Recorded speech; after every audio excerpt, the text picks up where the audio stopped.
everybody. So welcome back. Last session, you all did battle with a group of Darrow cultists deep in the Underdark beneath the city of Gracklestug, intent on summoning aspects of the demon prince Demogorgon into this world. These mad Darrow had been driving the stone giants up above insane, growing second heads out of their giant bodies and being driven mad by the experience. Their exact motivations for doing this are unknown, but you all were able to put a stop to it, and then delving deeper into the Whirlstone tunnels, eventually came across the Grey Ghosts, a group of assassins and thieves that operate in Gracklestug, and had acquired a red dragon egg from the Keepers of the Flame, who you spoke to a couple of sessions ago about the whole situation with Thembershoud, the red dragon that calls Gracklestug home. But you all were able to put a stop to the Grey Ghost's activities, finding some strange obelisk there with unknown properties that did teleport you out of the Whirlstone tunnels after defeating the Grey Ghost and retrieving the dragon egg. So teleported back to the front gates of Gracklestug, you all began the march back to the Keepers of the Flame, back to Thembershoud's cavern. There, you gave the red dragon egg to the leader of the Keepers of the Flame, and with that, you earned the trust and thanks of the leadership of the higher ruling class of Gracklestug. As such, they decided it'd be good for you all to meet the king. He had been showing interest in you all, and your recent deeds prove that you are more than worthy to stand before him. So, you went to the Hold of the Deep King, a massive, dark, and foreboding edifice, columns of lava flowing into the Great Hall, very much a seat of power, hundreds of invisible Duergar guarding the front, and hundreds more visible inside lining the walls. This place was a fortress that would be impenetrable to many, if not all, of the great armies that you all have been familiar with in the past. But, going before the Deep King, he seemed drained, not this paragon of strength and power that you all have been led to believe him to be. Instead, a husk of a man that is being whispered, his ear is being whispered into by a being who you all know to be not quite what they pretend to be. A crowned Duergar, encased in a gown made entirely of coins, standing nearby the Deep King, whispering to his ear as you all approach. That same voice that you all recognized from the cavern when you overheard a conversation of somebody whispering conspiracy in Abyssal to the king. So as you all stand before the Deep King and his aide, that is where we go ahead and pick up today.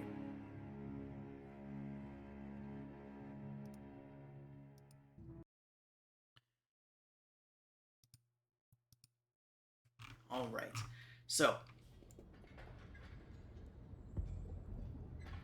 you all stand before the Deep King, Horgar Steel Shadow the Fifth. Several other Duergar standing about. The chamber that you find yourselves in is extraordinarily wide, massive, to say the least. The closest Duergar to you stands 100 feet to your left or to your right, and the Deep King is 100 feet in front of you, his voice amplified out across the cavern. He sits atop a throne, and in a slow, monotone voice, after his aide leans down and whispers into his ear a bit more, in a deep, slow, monotone, emotionless voice, the Deep King says, "I understand. Thanks are in order. You have preserved this place well. You are friend to the Duergar. But now you must leave our city.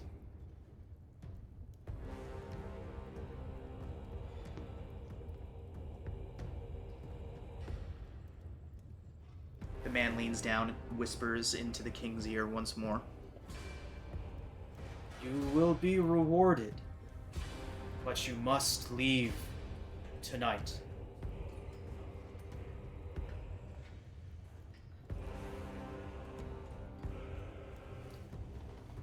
How do y'all respond?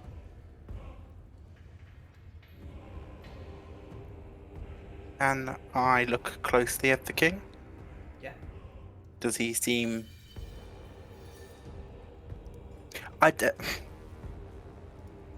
know, how was he talking? Was he talking quite Very monotone? very slowly, very monotone, no emotion, no strength to his voice. Does he seem okay? Make an insight check.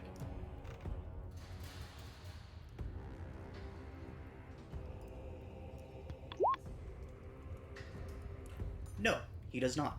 He seems sickly. He seems tired. Yeah, that's what you get. That's what you get with your 14.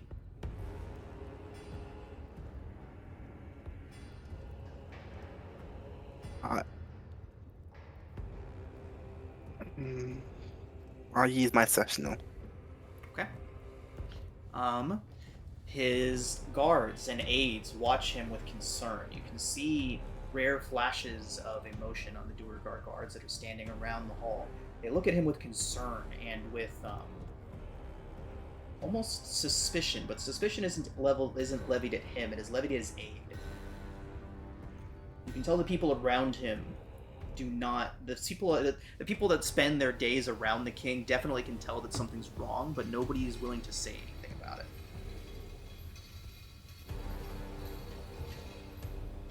And how does his aide look? Impatient. With the situation?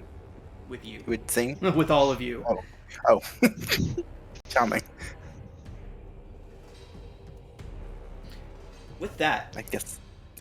the gold-cloaked individual steps forward, a Duergar woman, and she says, "You have been thanked.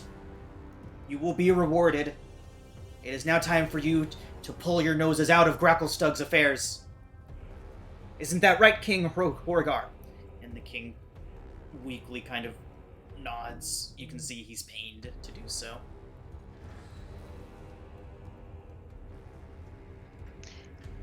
Well, your king, we are very honoured to be in your presence. And thank ye for welcoming us here. And she'll look very directly at him, ignoring the gold-cloaked lady. You see him kind of laboring to breathe a bit. I think you look on. Sorry. That's it. He just says he thanks you. We had no intention of getting in affairs with Gracklestug. If you want us to be gone, could you be able to point us to where we can go to the surface, so we can leave faster? The Duergar woman looks back towards the king, who says nothing. You can see him kind of taking some deep breaths. And the Duergar woman, then turns back towards you. All passages to the surface from Gracklestug have been sealed by order of the king.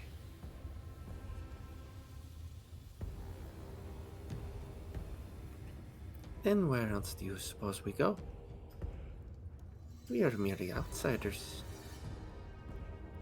Also, we have it on good authority that we have enemies waiting quite outside your gates.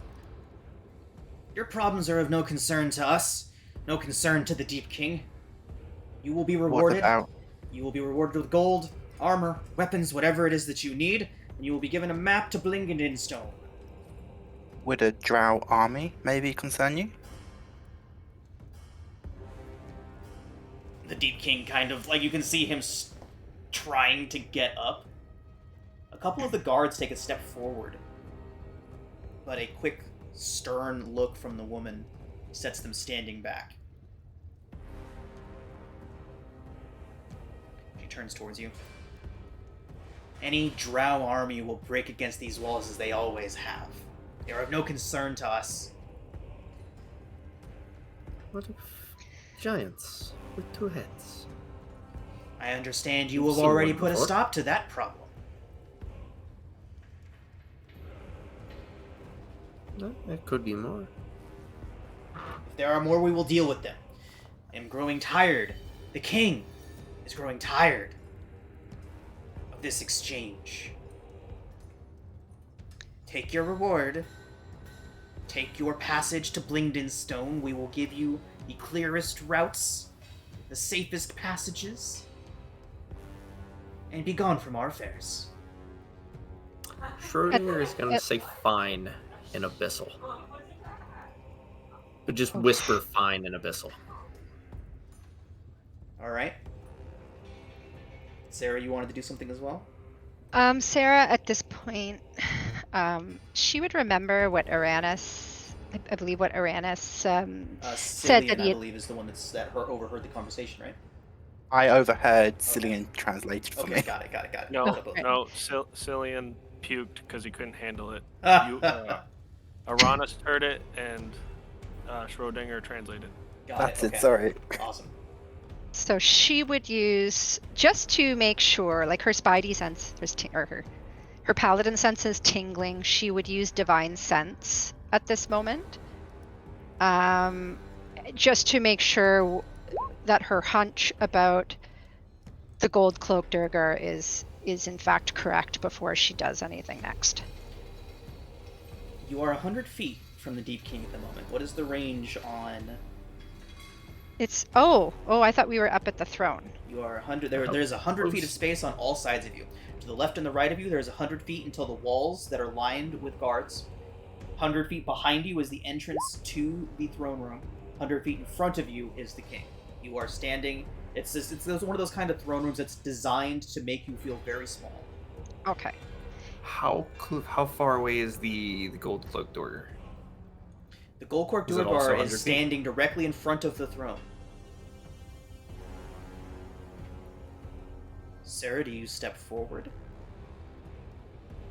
I do, but I'd have to move 40 feet, and I don't know if that's going to be allowed. As you begin to step forward, the gold cloaked woman says, "Stop! Stop where you are! Guards!" And several of the guards take a step forward, and then a split second later, you hear a booming, commanding voice from the back of the audience chamber as Erede Blackskull shouts, "Stand down!" And then she looks right at you, Sarah, and gives you a nod. Sarah will nod back at the captain and continue to move so that she's following her hunch, and she will continue to move until that hunch is either proven wrong or correct, which means she will move her 40 feet. The gold-cloaked woman begins shouting as you continue walking forward, shouting for the guards to seize you, to strike you down. They look back towards Erede, who has not said a word since she told them to stand down. And they do not move from where they stand. As you walk up, the gold-cloaked woman, scowl growing on her face. As soon as you get within 60 feet of her, you do sense a fiend, and her eyes flash with a bright red as she looks at you with hatred.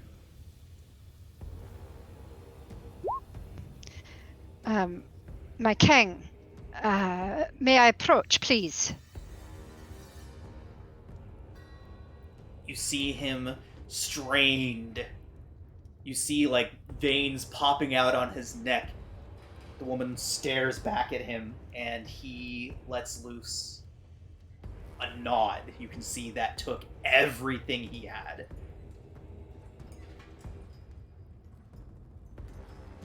So Sarah will look back to Captain Erede and Just make sure she's got her back, and she will approach the throne. Erday is not only got your back, but there is a line of Duragar soldiers right behind her, and now closing up behind you. They are not looking at you, they are looking at the crowned woman. Now, as you continue to approach, the crowned woman shouts at you. You hear her voice beginning to change, becoming higher pitched, more hissy, more airy. She says, "Get back! Get back! You are not to approach the king!" And with that, Erday says, as you continue walking forward, Sarah, Erday shouts out at the top of her lungs, "Lower the field!" And you all see a shimmer as a wall of force is dispelled between you all. And with that, the woman begins to back up towards the throne, looking around towards everybody. Erday steps up alongside you, Sarah, and says, "What have you seen?" As they continue to approach, now standing beside you all. Sorry, Captain Erode asked me that? Yes. What have I seen? It's more likely, what have I sensed? That there is no Durgar. That's a fiend. A demon. She nods and says that they have had suspicions, but they haven't had no way to confirm it until now. She says her people trust you all, that you have the best interest of the city at hand, at mind. And they continue to march, and the woman, she then says, "Fine." And you see her twirl in a gout of flame, and she grows several feet, standing taller than the average human. She stands at about 6'5", proportions muscular, and great bat-like wings extending out from behind her. Any of you proficient in religion would immediately recognize this being as a succubus. She shrieks out towards all of you and says, "The demon lords come for your souls, mortals. There is no stopping it. There is no stopping them. The princes march on your lands and will reach the sunlight before the cycle ends." Yeah, well, the word of the succubus means nothing. It is not the mere word, but foretelling.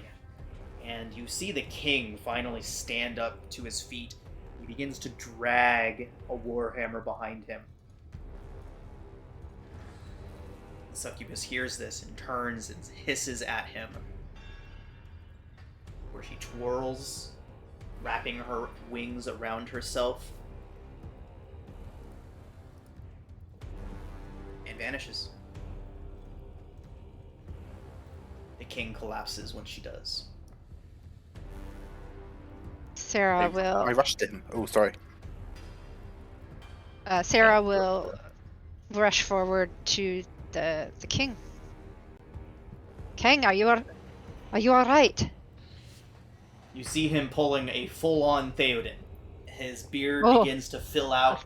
He begins to grow like more vigorous. You can see color returning to his skin, the gray color of the Duergar at least. You can see him beginning to stand up straighter. And with that, you all hear Irde say, "Deep King Horgar Steel Shadow the Fifth, return to us at last." She begins to stamp her war pick on the ground rhythmically. It's not long before the entire room is filled with this, as you all stand before the throne, and the king finally returned to his normal self. Looks down towards you and says, "I thank you. I have been under the influence of that being for far too long, and by the time I realized what was happening, it was far too late. My people cowed into complacency by her magics." He looks past you all. Luckily, there were some still loyal that could see through the ruse. And then he looks back towards all of you. And luckily, you all were here to prove their suspicions correct.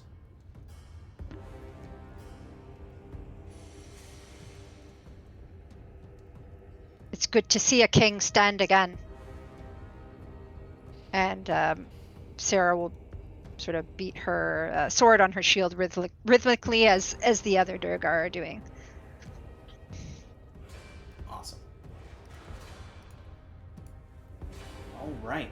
So, the Deep King offers you, again, he does confirm to you all that if it is passage to the surface that you seek, then in his paranoia, in his madness, he did have all of the routes from Grapplestug to the surface sealed. There will be no getting through those passages for many years. If there's some way for you to get us to Blingdenstone without being seen, we would appreciate that, I think. He would nod, and he would ask some questions about what do you need to be hiding from, and if you all explain the situation of the whole situation with the Drow to him, do you all do that? I would be very eager to do that. Get some favor for Drow in general. Okay. Drow can be good. All right. Uranus, you can tell that once he starts hearing about the Drow, he's immediately displeased, and he kind of shoots you some distrusting glances, but they do quickly fade, unfortunately. His prejudices are pretty ingrained, but he does start to blame the greater Drow community for what happened to him. He does, and after hearing what's going on with you all, he says that he would be more than happy to detain every Drow within the city and send his armies out to press back anyone that might be gathering outside. He does say present company excluded, of course. I would tell him that... Who is it? Zala is not involved with the armies outside. She's actively working against them. He says that he will send a messenger to her to advise she leave the city before things get bad. I thank him profusely and bow. Yeah. He kind of nods and makes a bit of a quip about he never thought he'd see the day when a Drow saved him and his kingdom.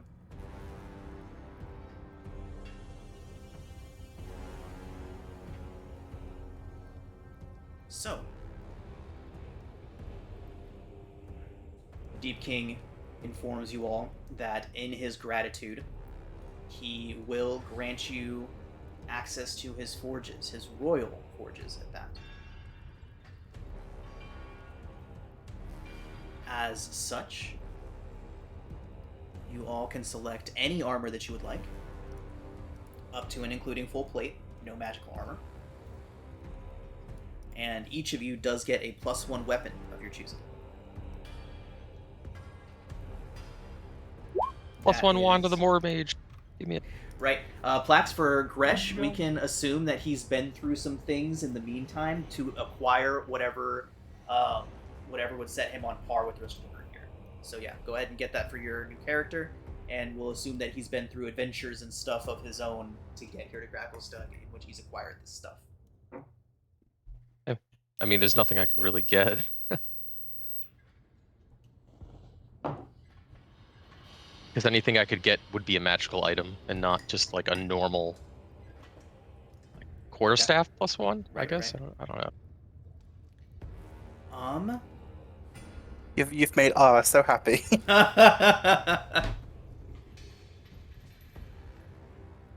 stuff. What did I get added for?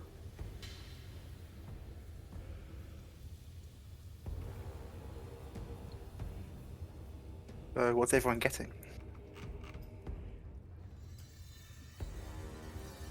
Oh, dude, take a hand crossbow +1. That's the only time you'll ever get it. Me?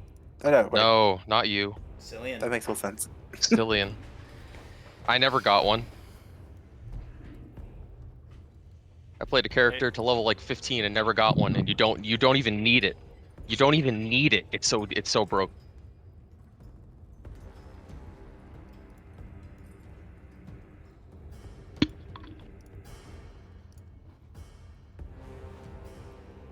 That's one rapier.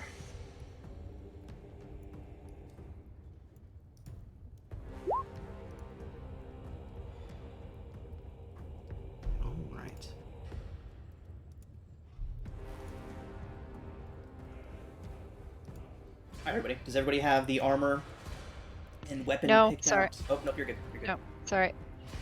You can open the compendium and just drag and drop from there.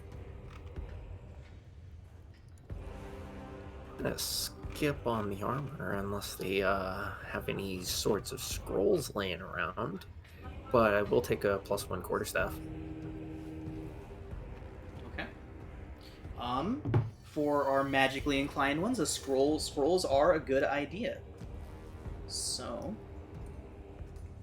let's go ahead and say that they could have the Wizards of Grapplestug scribe down any scroll for you of 3rd level or lower.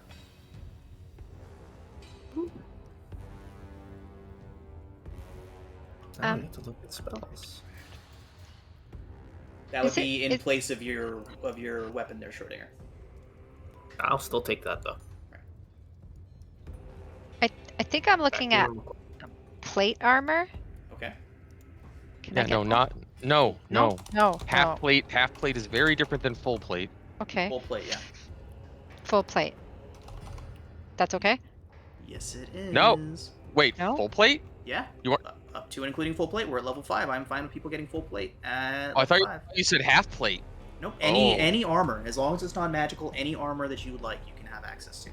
Full plate, full plate, full plate. It's broken. Yeah. It's broken. Costs 20,000 goddamn gold or 2,000 or whatever. 10,000. So I thought it is that as what is known as plate armor? Plate armor. Yep. Okay. Gives you a base AC of 18.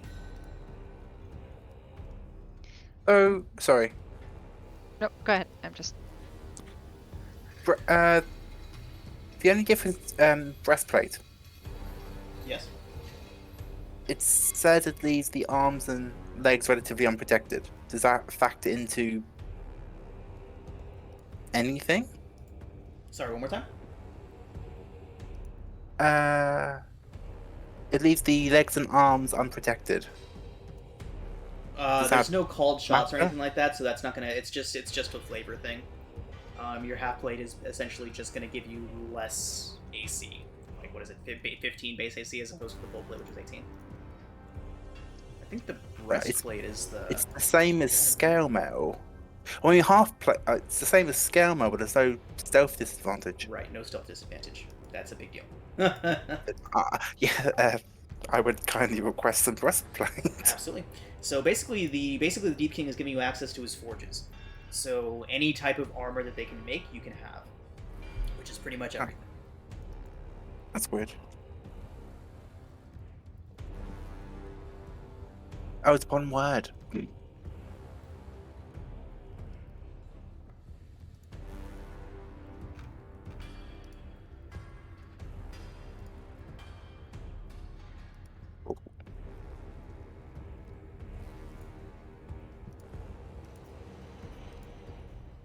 plate armor is very expensive.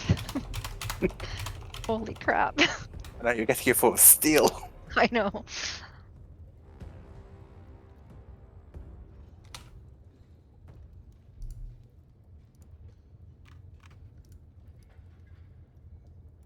All right. So, just in the sake of keeping things moving, after you all have visited the Forge of the Deep King, he has made good on his advisor's previous promise to give you all maps that will lead you to Blingden Stone along the safest routes. There's no such thing as safe routes here in the Underdark, but there are routes that him and that the Deep King's people patrol and have pretty consistently tried to keep clear of blockages, major dangers like creature nests and things like that. So that will definitely make your travel much easier, but again, there's no such thing as safe travel in the Underdark.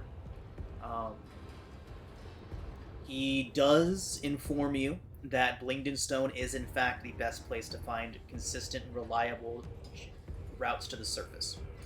In addition to that, he does detail the location of the exit in the Worm Writhings as well, giving you all a couple of different options in case your exit from Blingden Stone doesn't work out or you choose to go somewhere else. But the biggest boon that he delivers to you all is a rather detailed map.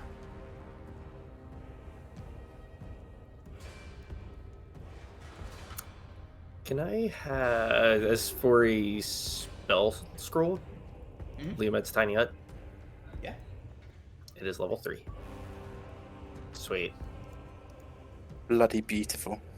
So, let me go ahead and do this.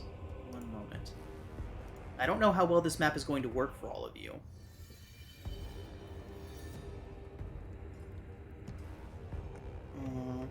But the Deep King has access to a lot of information that otherwise might not have been available to you all.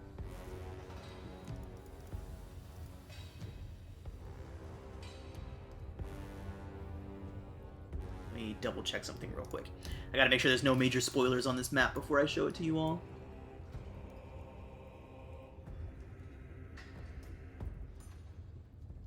How much gold do we have? Everyone? Good question. That is a good question. 70, I think. 70 gold pieces. 8. How much are healing potions?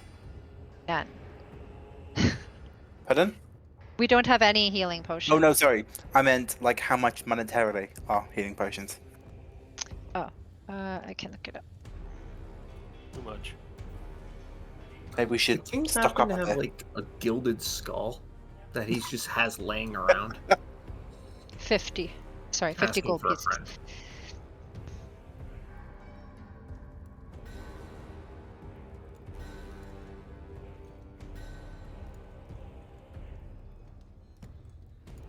Okay, let's go ahead and just drop y'all right here.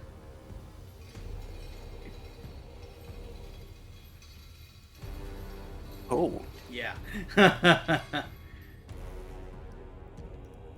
did you make this for us? No, this is off the internet. Somebody else made this. It looks like using Incarnate. Thank you for finding it.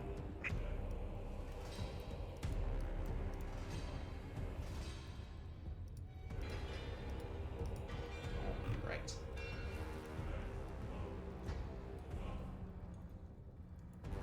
Where did we start? Here's Sloop. Sloop blue dog. Yeah. Boop the boop. God, these distances. It took us how long to get there?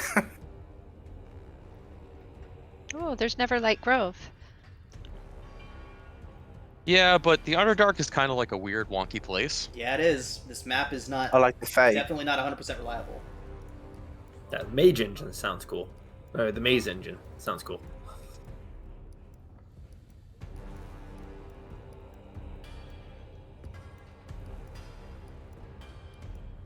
Yeah, everything on here is just common Underdark knowledge. Somebody like the Deep King would 100% know about these places. Yep, cool. Does the Deep King have like any like expensive skulls? Any expensive skulls? We can say that if you request a gilded skull, that he can supply one for you. Yeah, instead of armor, can I Ooh. get like a spell component? Sure. Do Okay. request a gilded skull. Would that take away my my spell scroll? Or would that No, since be you do, in it does place seem of the like you armor? intend to share it with Black, so that's fine. Sweet. Oh wait, we both get. Oh, we're gonna share a guild skull. I want to go skull.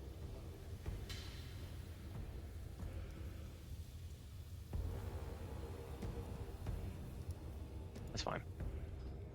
I mean, the other option is also I got Liam's Tiny Hut, so we can take some rest. I have great food and water, so we've got rations covered. Nice.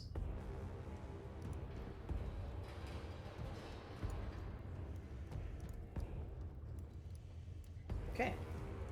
So, at this point, your audience with the Deep King would be concluded. Do you have any other questions or requests for him before you officially leave the hold of the Deep King?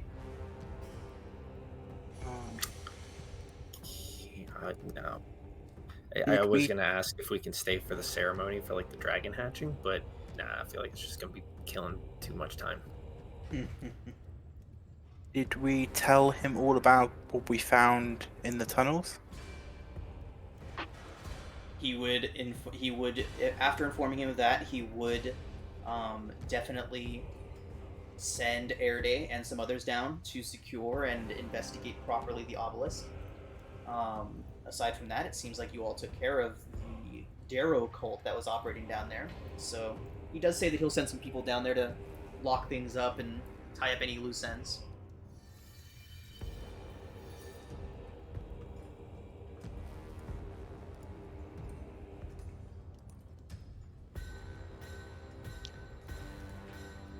Are there any children in the city?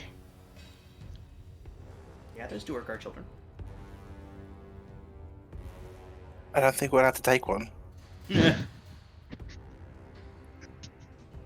already opened up the armies. They've got to open up the nurseries. Fair enough.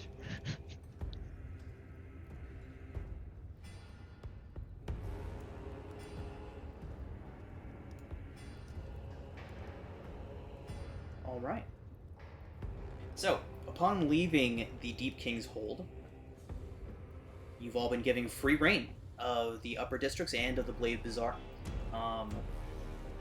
You can travel anywhere undisturbed in the city now. Where are y'all headed?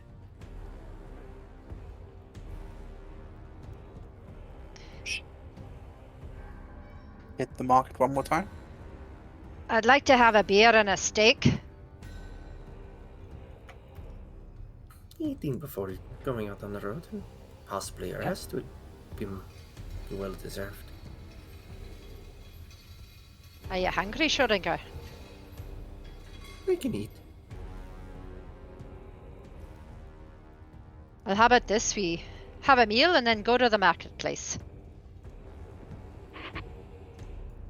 Cool. Or we could go to the marketplace and then have a meal.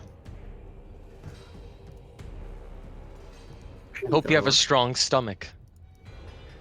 The meals here can be kind of upsetting. Even the fish. Who said that? Right. So as you all are walking through the Dark Lake district, a stranger approaches. And who are you? Apologies. My name is Gresh. I've been in service here for quite some time. These Durgar lack focus and direction. And I find myself attracted to the newcomers here. Your stories have reached my ears, and I would like to apologize that I have not introduced myself sooner. Stories, you say? No What kind of apologies story? needed. Sorry. And what stories would have you heard? There have been whispers. You defeating a giant in the streets. A incursion towards the dragon. I don't know if what I've heard is true or not, but if it is true, then you are quite famous. Sarah kind of beams with pride. Ah, some of that might be true. Good. Then I find myself in the great and honorable place of offering my services to you. Services. What is it that you can do? Guidance. I can see and hear things that may or may not come to pass. It will be up to you to decide whether or not those things can be trusted, of course. Oh. You read tarot cards, do you? Or perhaps you have a crystal ball? In a matter of speaking. I would like to, I have to roll 2d20, by the way, Right, for my yeah, divination yeah. dice. So let me do that real quick.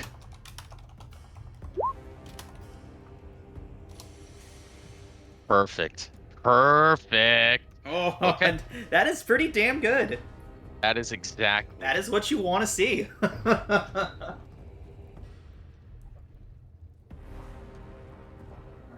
Nice. Yes. I can guide those on their way here. Though things have been a bit muddled for these Durgar lately. They seem a bit questionable in their actions, even for them. Well, I think you'll find that that might be changing now. The king is back to his old self, I'd like to say. Yes, that was inevitable. And you brought that upon this place. But the wider population does not share his enlightenment.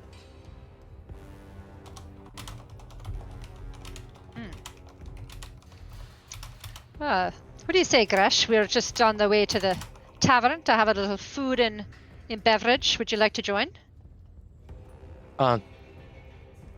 Yes, How did you know my name? You introduced yourself, did you not? Yes, I must have, yes. Or she's Very well. also a psychic.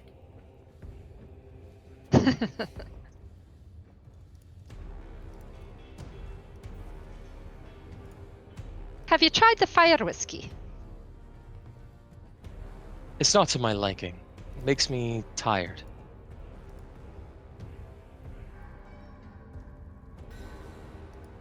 So, where would you like to go? We've got the here.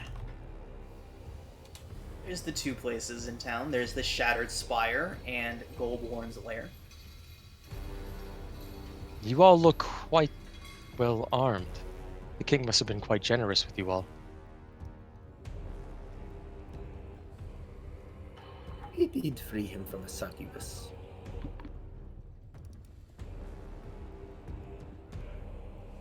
And repays his entire city. So you were able to console him, or I could not. Well done. You must have been quite persuasive.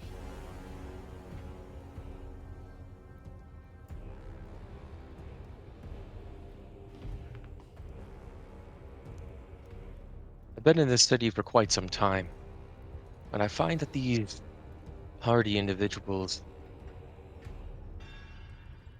want one thing or another, and that's all they focus on. The king included.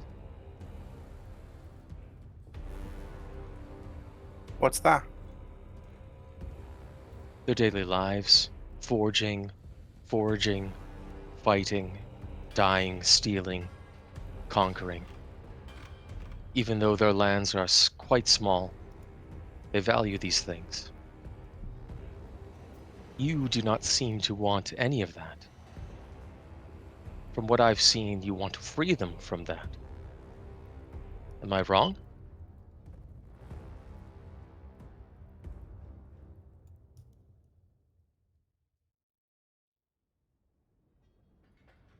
You, you talking to? I think just everybody, right? Yeah, he's literally talking to all of you. Mhm. He kind of just like pokes himself out as you guys are leaving.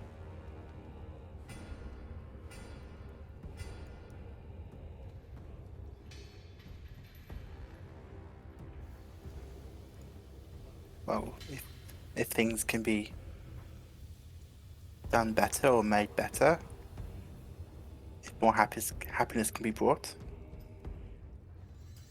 Happiness here? That is fascinating. I've only been here for a few years and offered my services, but you all have done quite a lot in a short period of time, and that is saying a lot considering the Durgar do not allow change to happen at a quick pace. If you don't mind, could I accompany you to this meal? Sharing of beverages. Absolutely. We'd love to have you. It's always nice to meet new people. And you seem like the friendly sort. Thank you. My name is Gresh. I offer counsel to those here at Blingden's Not Blingdenstone. Gracklestug. Gracklestug. I offer my guidance and opinion to those in Gracklestug. And I found that they are willing to listen most of the time. And when they are not, they often find themselves in a bit of turmoil. You seem to find turmoil on your own for the short time you've been here. I don't know. I think it tends to find us more than us seeking it out.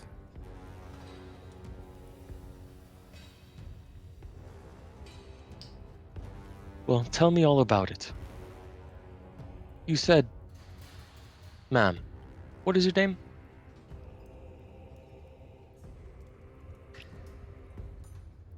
Oh, are you speaking to me? Yes, ma'am, Ma'am. if Oh, you don't ma'am. mind. Oh, well, my name's Sarah. Sarah Ironshore.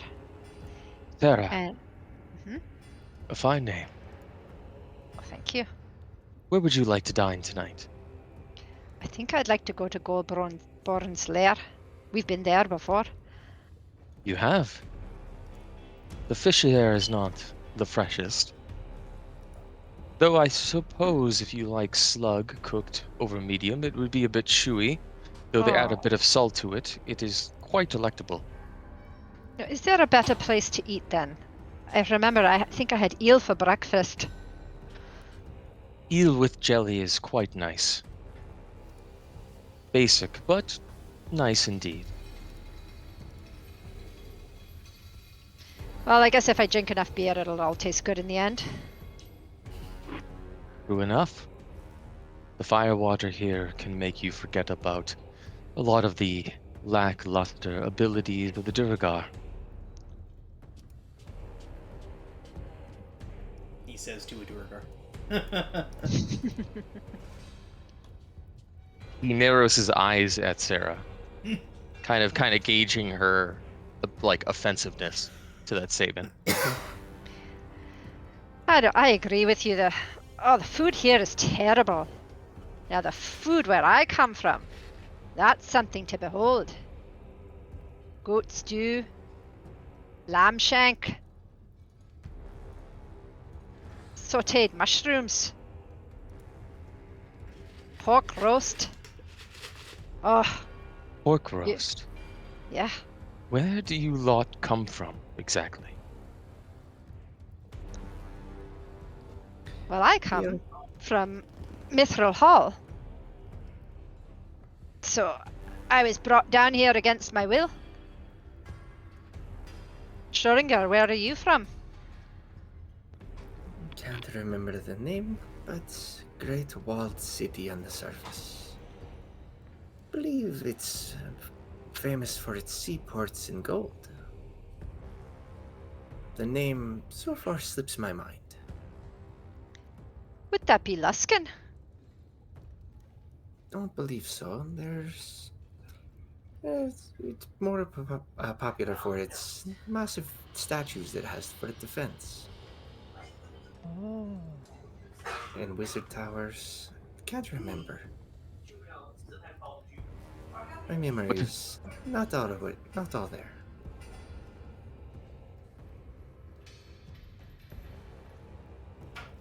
And what of you, man that seems to know combat? With the bow.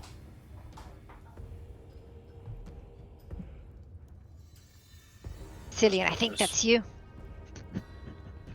Can you hear me? Yep, gotcha. Sorry. Didn't move my mouse and everything locked up. Anyway. The surface. Nowhere of consequence. Nowhere of consequence to find yourself here is a miracle. It is why I am here. Yet you are here. Yet you shouldn't have survived. How did you survive? No. This isn't a conversation for here. Let us go. We will find these drinks and meals, and we will speak of it there.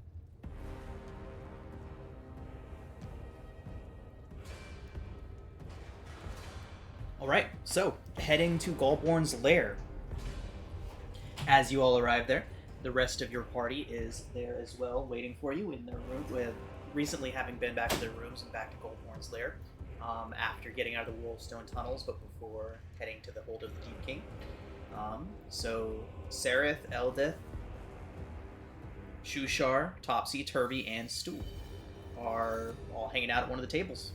They wave you over, and they mention that representatives of the Deep King, saying that they were sent by Erde, recently came by and left this.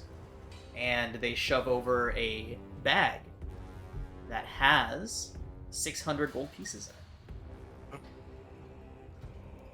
Oh my. That's certainly generous. I don't think I've ever seen so much gold before. Eldith elbows Sereth. He thought we should just head out with it. Sereth's like, I didn't say any such thing. Lying dwarf. Classic Sarah.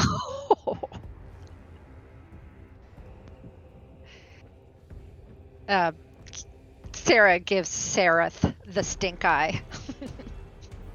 Topsy and Turvy kind of shrug, and they're just like, "Was a decent idea, honestly. Pretty well thought out. Gotta give him credit for it. He had a whole plan and everything." That level of cunning is quite impressive. So it was all just kind of for a nod, anyways. We have stuff to do. We got to get little Stool there back home, ain't that right, Stool? Stool kind of wobbles around a bit. You notice that he seems to be carrying with him a little pouch. It's tied around his neck, around his stump, like a little necklace. He carries it now. I think I know it's inside. Sereth points it out. He's like, "Oh yeah, he's been carrying that around ever since his little buddy got vaporized. I think it's a little piece of Rumpadump over there." Stool keeps saying he's got to get it back to Neverlight Grove. Stool, are you gonna replant your friend or something with that? He lets loose a little poof of spores, and he does acknowledge that he wishes to get Rumpadump back home so that he can grow again. Oh, that's just the sweetest thing. Feel terrible that he died. Stool kind of Maybe we should rocks back and forth a leave. bit, and he indicates to you through his telepathy spores that as long as they can get him planted, he'll be fine. Well, don't you worry. We'll get him back to Neverlight Grove. I think it might be on our way to Glingdenstone. Is that your plan then? To go to this Lingdenstone? Aye, it is. Why? Why do you want to go there? Is there something wrong with Ringdenstone? No, but you've done quite amazing work here.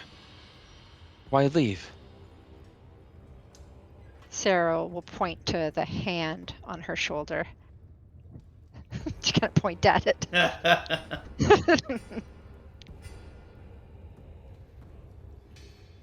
Topsy and Turvy would also interject and say, "Lingdenstone's our home. It's where we've been going this whole time." And Eldeth would then say to you, Brett, she would say, "To get back to the surface. We're all just trying to get home. Home isn't down here for any of us, except for, well, these two. But none of us call Gracklestug home." Does my character know anything about Blingdenstone and the pathway to the surface? I don't know. At this point, that's really up to you. It's for anybody that might be a merchant or has dealt with merchants that would deal with goods from the Underdark would likely know that Blingdenstone is the most likely place to do so. But that's really up to you.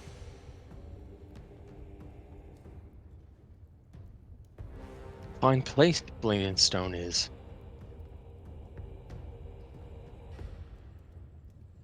Have you been? No. No, I have not. I've been stuck here for quite a long time. Doc, I thought you were working here. Working, stuck. Interchangeable, those words are. Especially with the grapple stick Duergar. So where do you come from originally?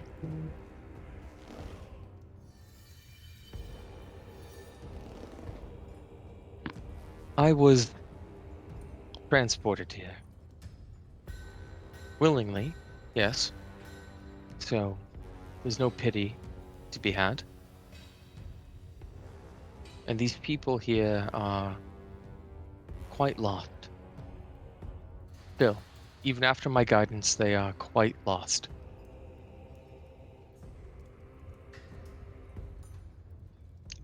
Do you mean but like because of the evil that's around? There's been a disturbance, yes, but before that, that was true. What do you know of the continued ripples that I felt?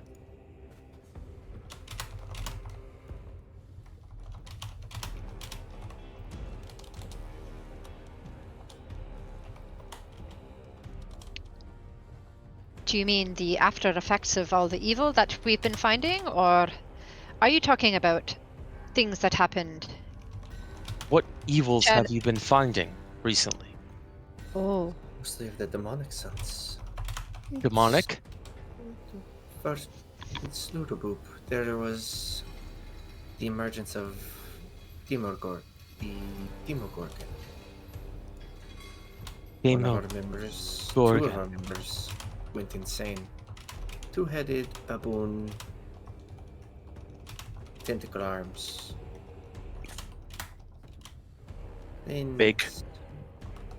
I will speak in Abyssal, and I will say, looking at Schrodinger, what do you know of the demon above all demons, the prince of all princes? And I'll look right at Schrodinger. And following in with Abyssal, stating that he has earned his rights to be called the Prince. That all He- demons fear him, and his emergence shall see that this world may end.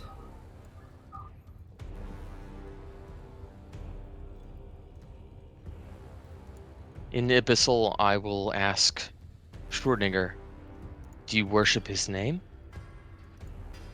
No. Dillian will interject. And just plain common, Schrodinger will say no. Dillian will interject in somewhat broken Abyssal, but you kind of get it. We say no, do you? And gives you like a death glare.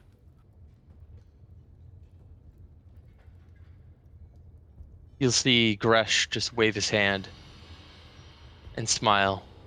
No, no, no. These are the things that they fall into. These pools, these avenues, distraction. Doug is just a pool of uncertainty. The advisor for the king revealed herself to being a succubus, stating that the demon lords are planning to walk among us. We may have more than just the Demogorgon to worry about. More? What do you mean? It is all in Abyssal, by the way.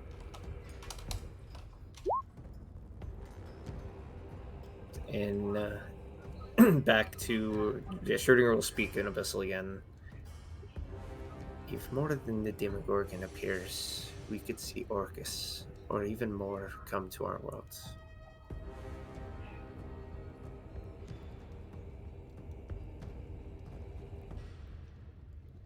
Back to common.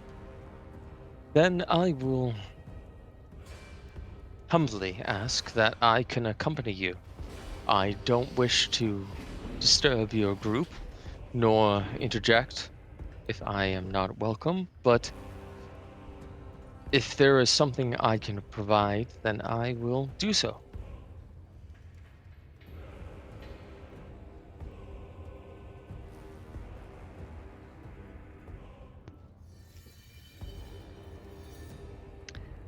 Do you have any plans on growing a second head?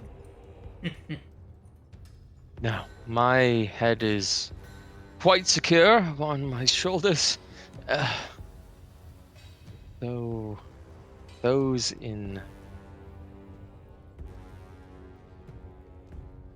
Drakensdug will find themselves tested beyond even anything that I could prepare them for.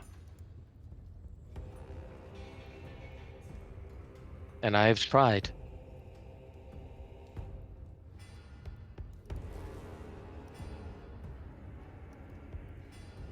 Are you suggesting we should stay and help the folk? If you wish, yes. But there are hundreds, maybe thousands. You cannot help them all.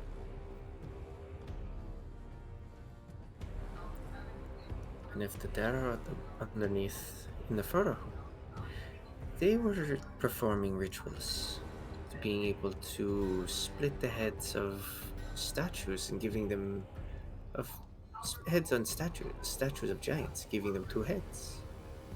If more were to happen here and to summoning a demons, we would be in danger. Danger, yes. Your name is Schrodinger, right? Yes. You see then the death, pestilence, as I see it. Schrodinger will laugh a bit. I think we see death on two different spectrums. I don't see it as necessary, but also not inevitable. If it's something we can avoid, we should Do avoid not. Allow me to show you. And I'll go down a side alley to where there's like a half decomposed corpse of a Durgar, and I will use the limited item that I have to raise dead. A skeletal half decomposed corpse up. Animate dead.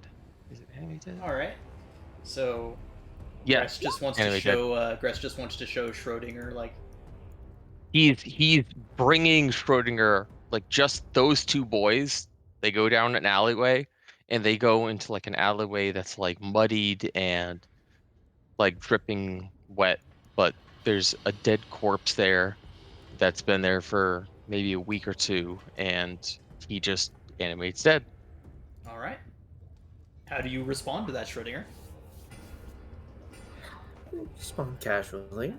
It's not the first time I've seen dead or even came close to death.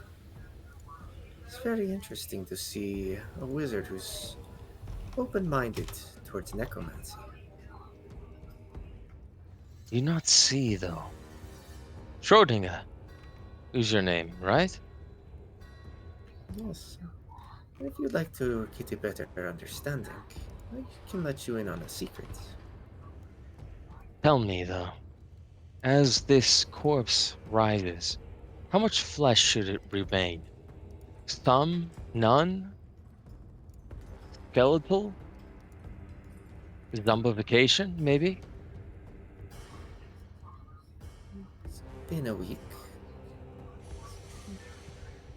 The flesh should possibly be able to be pulled right off, given that it is already festered. Then allow yourself to aid me in focusing the spell. Yeah. We've ducked away, by the way, like away from the main group. Me and Schrodinger, like down an alleyway, and we found like a skeletal corpse, and we're trying to raise. I'm trying to raise it up, and I'm trying to get Schrodinger's like opinion on whether or not it should just rise up as a skeletal thing or like a zombification thing, like with flesh a little bit attached. Probably say it's like as a zombie or as a Yep. as a skeleton. Yeah. So me and him are in an alleyway talking away from everyone else while this is going on. Understood.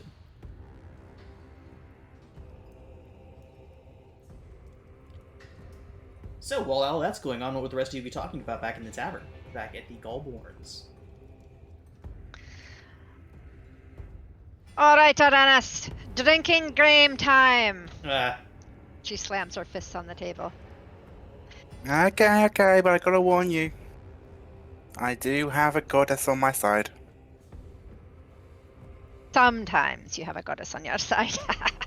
Eldeth would go and sit by you, Sarah, and then point over towards Sarah. She says, Dwarves versus Drow? Ah. I look to Sareth. Narrows his eyes at Eldeth. You're on. May the best race win. Ooh. That didn't sound good. That? No, oh my god. Ah. Oof. I feel Redacted. ill. So, You can go back May and the delete best- that. May the best person win. there you go. People don't- Nothing sounds good. Nothing sounds good. It's just all bad. Oh god, my channel's gonna go. Yeah, should we should we do this with the beer or the fire whiskey? Well, if we're gonna do this, we should do it right. Fire whiskey, right? I like your thinking. Barmaid, bring over your best fire whiskey. Wait, check A how much it is. disgruntled old Duragar man walks up. Barmaid slams down a jug, scowls at you and turns and walks away. Oh, wait. Would you have any of those wee little crab cakes? Ask the barmaid. Oh, he's a little spicy tonight. You making more friends, sir? Last time we were here, there was a barmaid. I don't know where she went.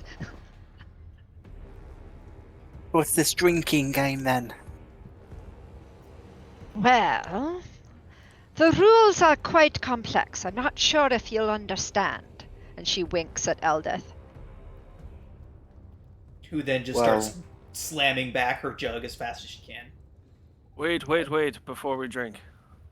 Sorry to interrupt your game.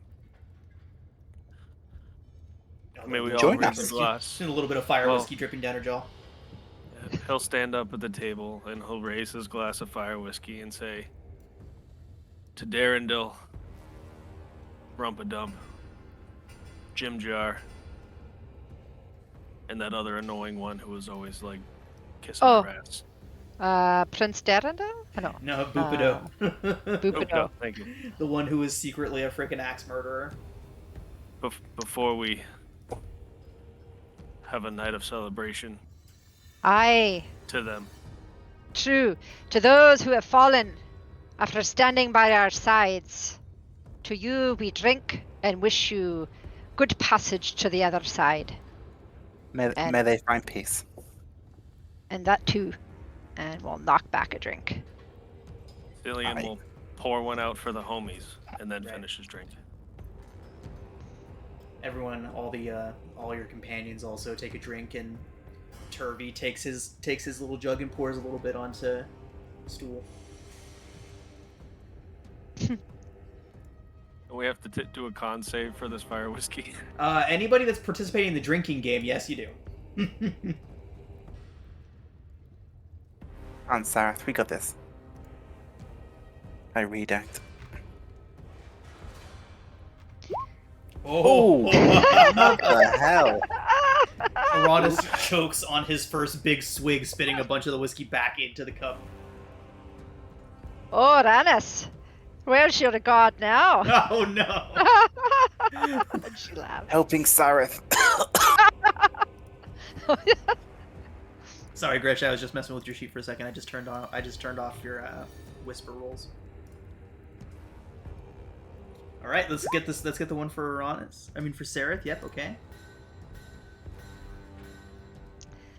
Okay, well let the girls show the boys how it's done.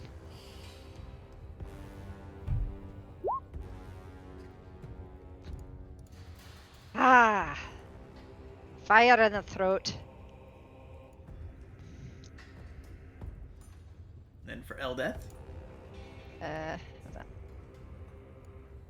Lose. is that like a straight So con that is- roll? It's con roll, yeah. I- Con save's fine too. That's fine. Hold on. Yeah. Let me Oh, see. for on her NPC sheet, yes, it would just be a Yes. straight Constitution roll. Okay. So we've got Sareth. Oh, Oh, that looks like a win for the ladies. And that, my boys, is how it's done. I think we Great. should stop now, right? You're looking a little paler on us. You're not looking much better. Well, actually. I'm looking a lot better than you. Let's get you some- Sareth's looking better than you. Yeah, well, Sereth is made of a different fabric, I think. What do you say we get some crab cakes before you have another shot at Annis? I don't want you picking you up off the floor. What? From the lovely barmaid who got us the drink. I'll smooth things over with them, and Sarah. Oh God! Wait. Sarah will go over to the bar.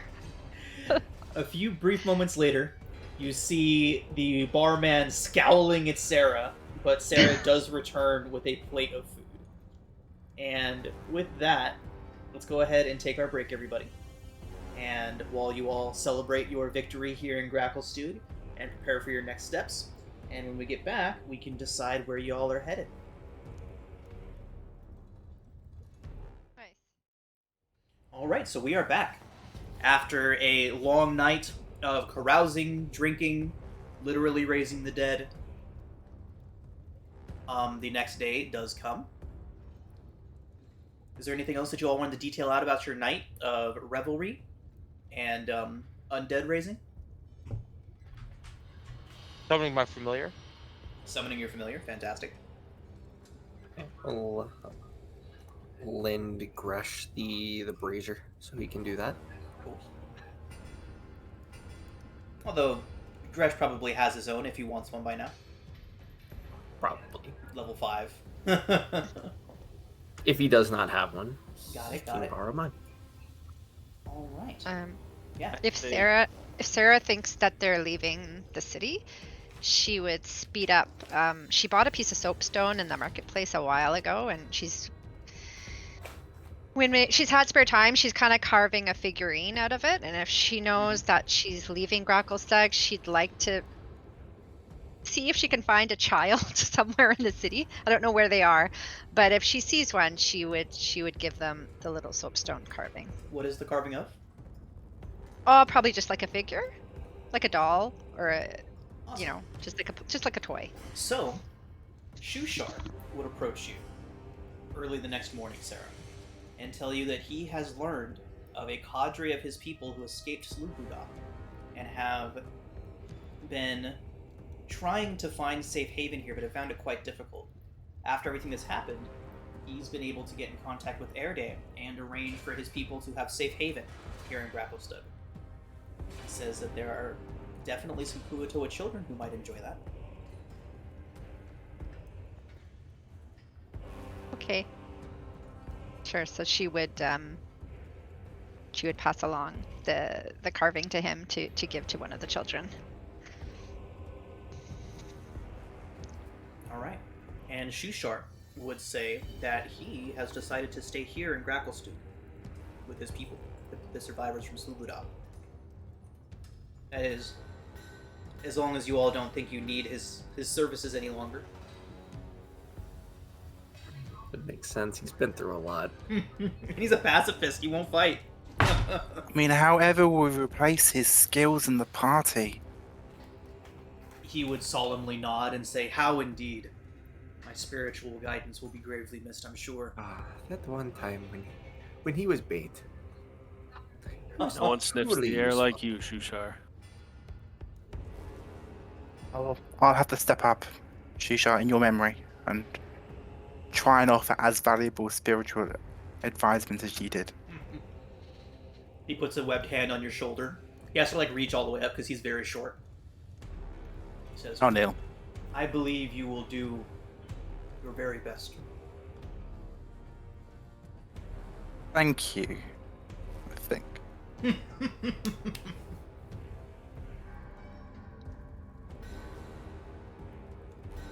All right. I Yeah. have something real quick, Absolutely. Ted. I'll need you and Plex's input on this. Shortly after the revelry began, Cillian would want to head to Cairngorn, Okay. just to speak with the Stone Speaker, let him know what we found, what was causing the giants to go nuts and everything. Fantastic. Yeah. And if you want, I would have asked Trazen to join me in my jaunt over there, and I don't know. Raisin would have. Wanders off or decides to stay. Whatever you'd like. Raisin would have joined. Awesome. So after detailing out everything that happened, he would most certainly be grateful, very grateful indeed, for that service. One second. So yeah, he would give Trazen the opportunity to stay with the Giants of Cairngorn for as long as he would like. Pointing out towards several of the groves that are in their caverns that Trazen will probably enjoy. But as a thank you for dealing with, for basically saving his people from, going mad and dying, I believe he would have a thank you for you.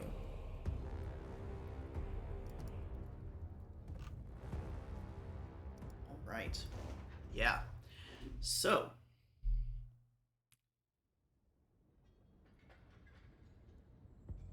All right. He does offer you, Cillian, a heirloom of his people.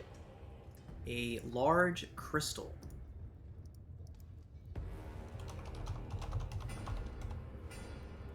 I will grab it for you now.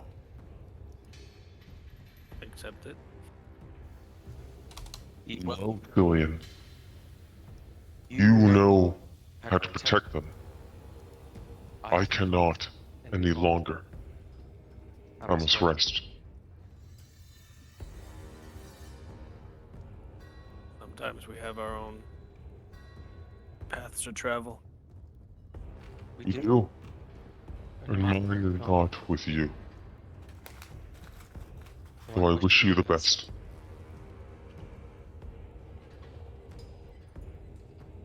Cillian will just reach his arm out and give you a He-Man forearm Viking handshake, like an adventurer would.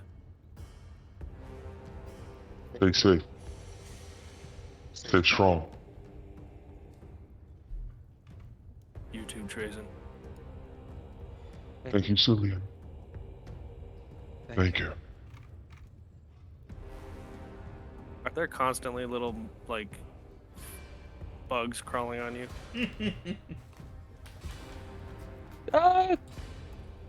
No, because the tarantula is kind of keeping them at bay. So you don't have, a living flea I can take as a reminder? Slash spell component? You might get a cocooned little carapace bug that the tarantula on his hat gives you. That's awesome. Will you allow that? Do I have a living flea now? Yeah, To totally. remember him by? Sweet.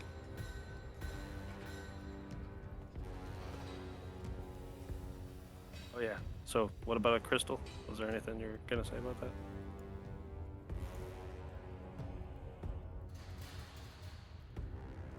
That is what he gifts to you as a thank you. He says that he hopes it can help you figure out what's going on down here and stop it before it hurts anyone else. My friend Cillian, before you go, can you hear one thing from me? Of course. Treat them as you would your own family. They do not know the ways of war. They are just babes. They do not see the things that we have seen.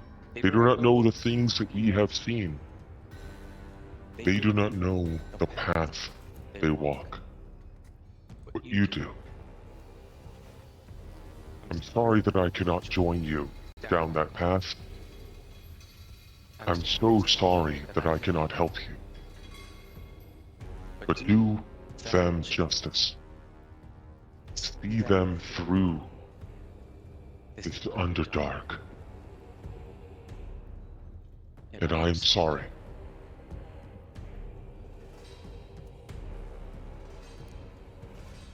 Billion will just nod. Quiet acknowledgement. Agreement.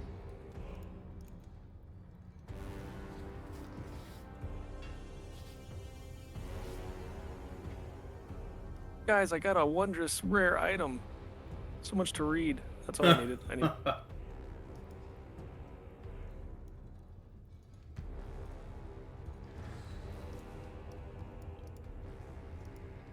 I will thank the stone speaker and accept his gift and just show deference. I got respect for the man.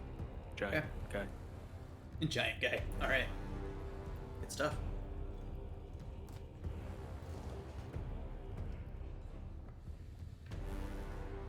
All right, everybody. You have your maps. You have your recommended route. Although, again, there is no such thing as safe travel in the Underdark, but you have the best possible guidance that you could have. Short of an army following you around, there's not much better ways to get around. You also have begun to hear the whispers of the drow population in the city kind of quietly being arrested. Except for, current company. And you see Duergar mobilizing near the exits. Seems like they're preparing to sweep out.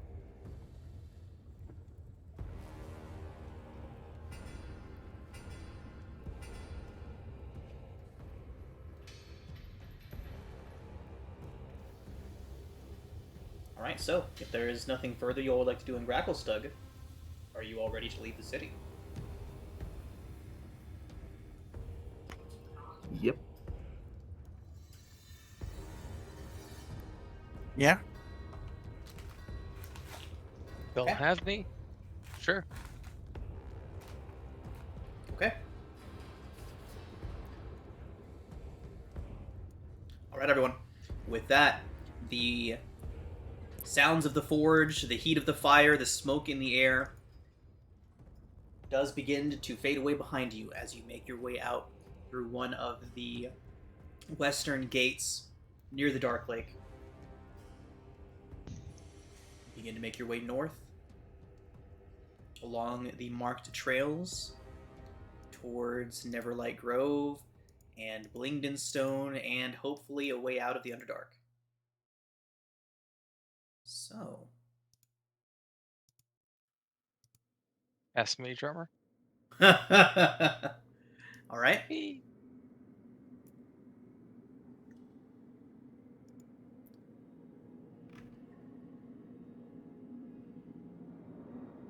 After the warmth and civilization, walls, stone buildings, taverns, shops, all of that is now behind you all.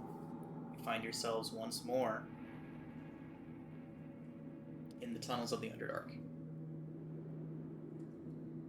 It's easy to forget how safe you all seemed not long ago, where the biggest threats that you had to deal with were a knife in the dark, or a political adversary moving against somebody and you all getting in the way.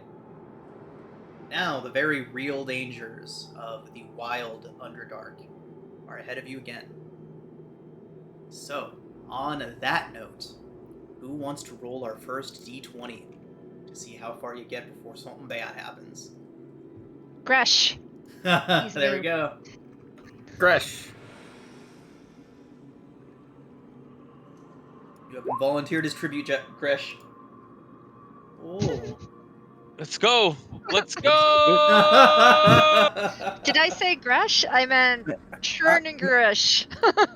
Maybe he Great won't stick with character. the group. Hey, it's only up from here for Gresh, okay? Yeah, right. True. You never know. This could be the best. One is the best. One Demogorgon. One Demogorgon. With one head. True. All right. Gresh. If you could please roll another d20 for me.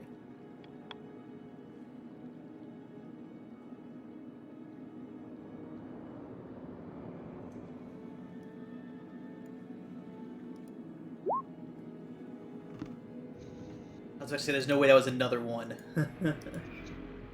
Okay. So, many hours pass. Your first day on the road. After the relative safety of Gracklestug. And eventually, it's almost like business as usual. Back, wandering through the Underdark. Except this time there's even a bit of relief, a bit of tension released from your shoulders. Since you now know, for the first time that you've been traveling through these Underdark passages, that Elvara is very unlikely to be anywhere nearby. She likely has her fair share of problems right now dealing with the Deep King and trying to keep a full-blown war from sparking as he tries to rid them of his city, or rid his city of them. Yeah, after that, the relative safety that you're experiencing now kind of lulls you all into a false sense of security. What is the highest passive perception score that we have among the party? Do you believe it's mine at 17? 17, that's pretty fucking high. Okay.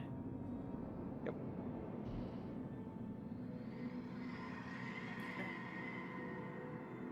And 160 dark vision, if that helps. Right. Okay. Uranus, you begin to notice a strange smell. Something that you're not familiar with. Haven't seen it before. It almost reminds you of the pastures of the overworld. Get the sense of, like, herd animals. Large quantities of herd animals is the first thing that comes to your mind. You waft my hand in front of my face and say, okay, who did that? I look at Sarah. It's not my fault. I ate too many eels again. And she rubs her belly. Cillian, being a ranger proficient in survival, you would immediately begin to recognize this as far as seeing Uranus's response in action, and then Sarah's joking. You would immediately recognize that you are drawing dangerously close to a gas pocket.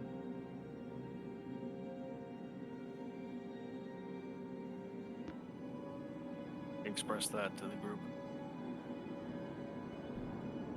What do you mean, a gas pocket? What's that? Well, it's a pocket of gas. Well done, Cillian. Well done. So, is it poisonous? I think. Somebody anything that's not oxygen. Somebody make a survival check.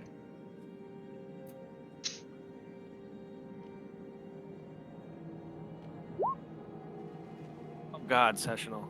Huh. Cillian, it is in fact dangerous. In fact, so dangerous that if you were to continue on your current path, it could potentially be fatal, especially to some of your less hardy friends like Eldeth and Sereth. Everybody stop. That is definitely poisonous if we go any further.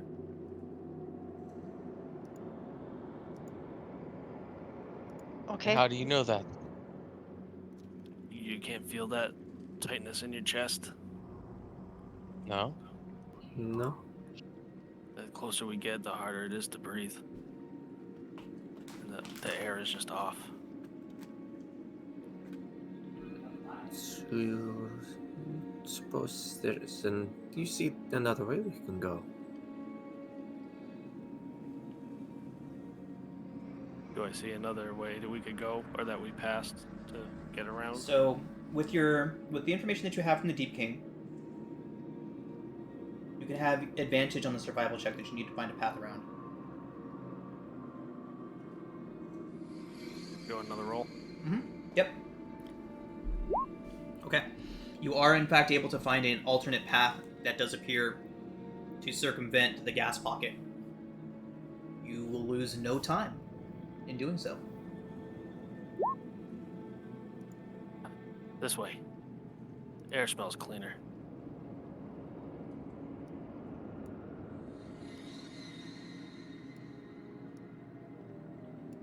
Right.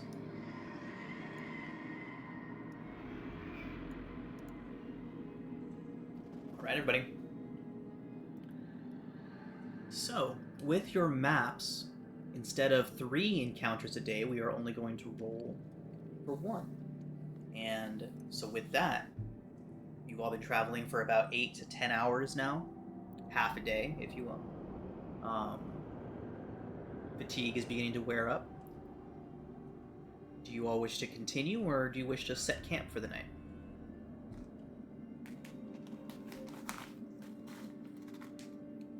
How is everybody feeling? Fair enough.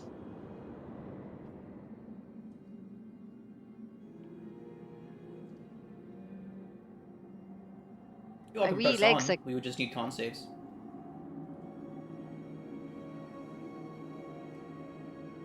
Up to you. My wee legs are getting a little tired. Yes, I do have a scroll that we got from the king that could help us with our any rest. But sadly, it's just a one-time use. What scroll did you get from the king? It's a behemoth's tiny hut.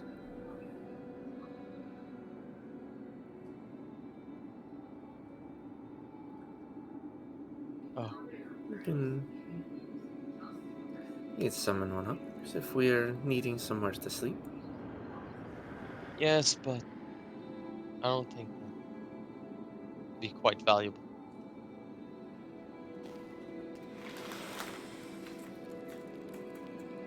Do what you will. I say save it for a rainy day. Figure of speech. Yes. Yes. Also, secure this area if need be. Okay. There's plenty of side caverns and offshoots. And now that Aranis knows create food and water, there's no need to forage. I didn't mean to, but yeah, I did do that. No, that's fine. That's what it's for, right? I know, but I didn't mean to display it. But yes, I will do that. While Ronis is creating food and water for everybody, Schrodinger will be setting up the alarm. What does the area where we're at kind of look like? To kind of get an idea where to put alarm. Is it like a alcove, or is it just one long stretch? Roll a d20.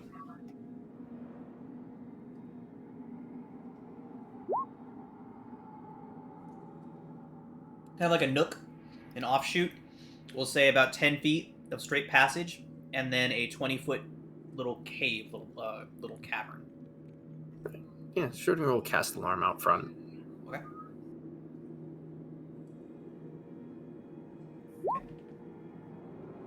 And then for our evening, Schrodinger, why don't you roll a d20 this time? Okay.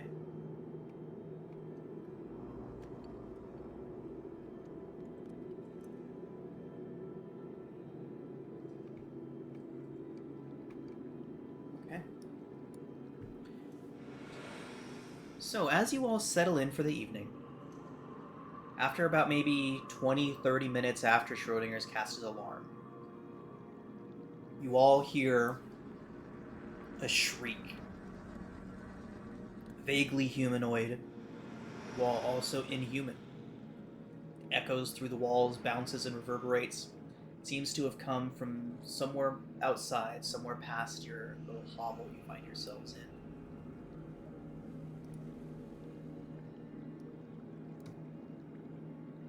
Shortly after, the terrible shrieks comes moans. Pained, suffering moans.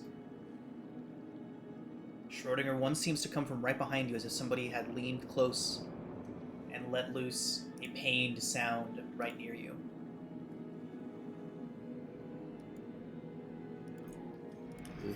Quickly look behind me. There is nothing there. Voices begin to reverberate through the walls, gibbering, strange voices, nonsensical. No matter what languages you know, none of this makes any sense to any of you. Moans, shrieks, and incoherent gibbering echoing through the nearby passages without any apparent origin. I need each of you to make a wisdom saving throw. I should have saved my sessional. Yeah, me too. Oh! Use my sessional for that 15. Okay.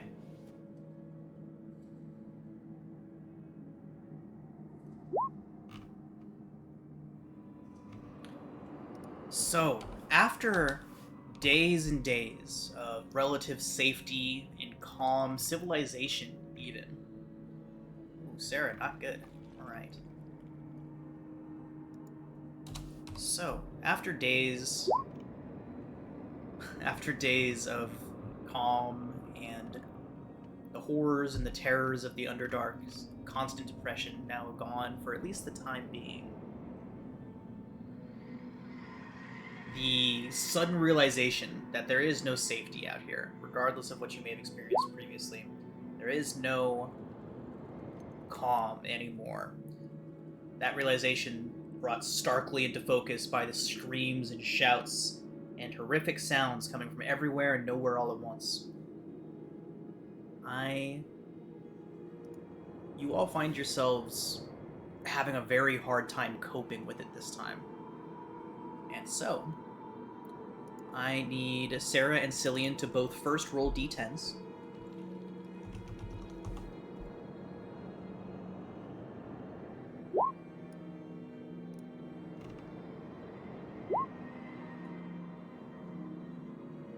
So, followed by d100s from each of you.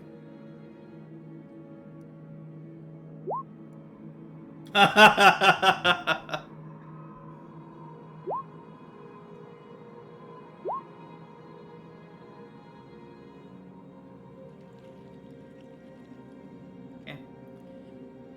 Cillian, for the next 4 minutes, you suddenly have the uncontrollable urge to eat random things. Dirt, slime, rocks, whatever it may be. And we'll let you decide what the weird, strange thing that you suddenly have an overpowering urge to consume is. And how obvious you make it to the rest of the group. Is low or high good for silly? Is it a saving throw? Well, No, it's a not saving throw. Never mind. He failed a saving throw. He got a nat 1 on a saving throw. Oh. Never mind. Okay. Okay. All right, Cillian. So what do you do?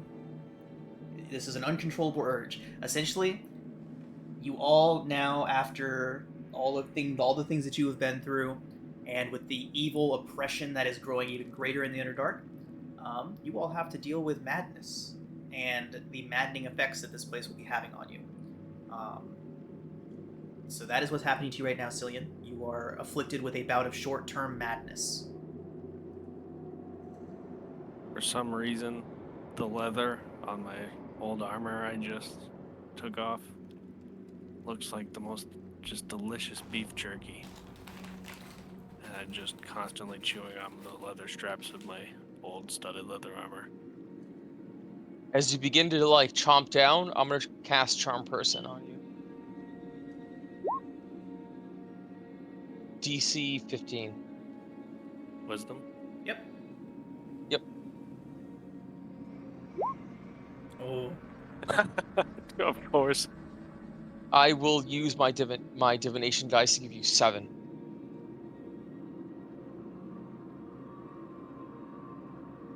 I assume this is in the same day.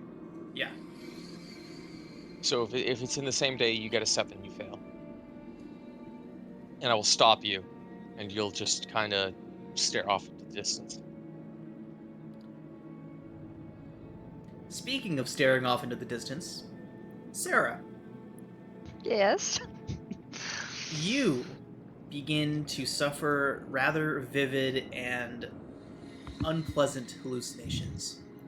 For the next 3 minutes, Sarah, you begin to experience vivid hallucinations and have disadvantage on any ability checks that you need to make, but it is only for 3 minutes. What kind of things would Sarah see? It's all creations of your own mind. Right. She would have false sort of created memories of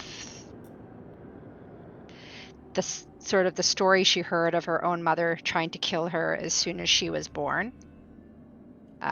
So a crazed Durgar woman coming at her with a dagger. That is terrifying. Yes. She would have followed by visions of a shadow dragon completely devastating Mithril Hall and driving her true kin, her dwarven family, from their homestead as they leave. Sorry? Nope. Keep going. Oh, yes, as they're driven through the ice and snow to Icewind Dale homeless. Those would be the two worst visions she would have. So loss of home and loss of life through kin. Can Gresh see her visions, or not see her visions, but like see her reactions to the visions? I will leave that up to Sarah. Sarah, are these hallucinations that you are having kind of like catatonic hallucinations, or are you like screaming at the wall? No, she would be screaming. So when her mother would come at her, she would throw her arms crossed in front of her face in a defensive, and she'd say, "No, no," like that. And she wouldn't call out mother, because that wouldn't be her mother. Her mother is the woman that raised her. Right. And then when she sees Shimmer Gloom, the shadow dragon, she would just mutter, "Dragon, dragon," and sort of back away from whatever it is that she's seeing, and then start to shiver with cold. As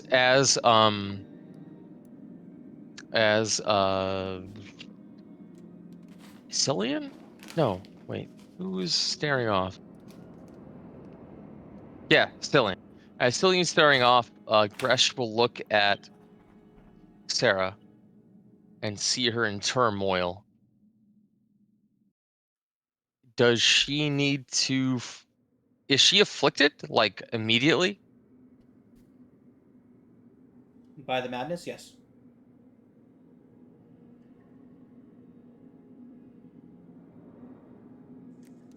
Yeah, he can't guide her then. Okay, that's fine.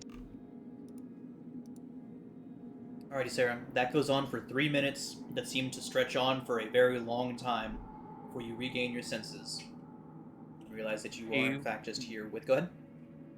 I will comfort Sarah and try to make sure she doesn't hurt herself in her bout of madness.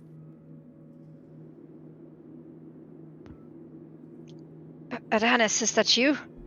Yes. And she's sort of rubbing her eyes, trying to clear away whatever's just happened to her. You're back with us.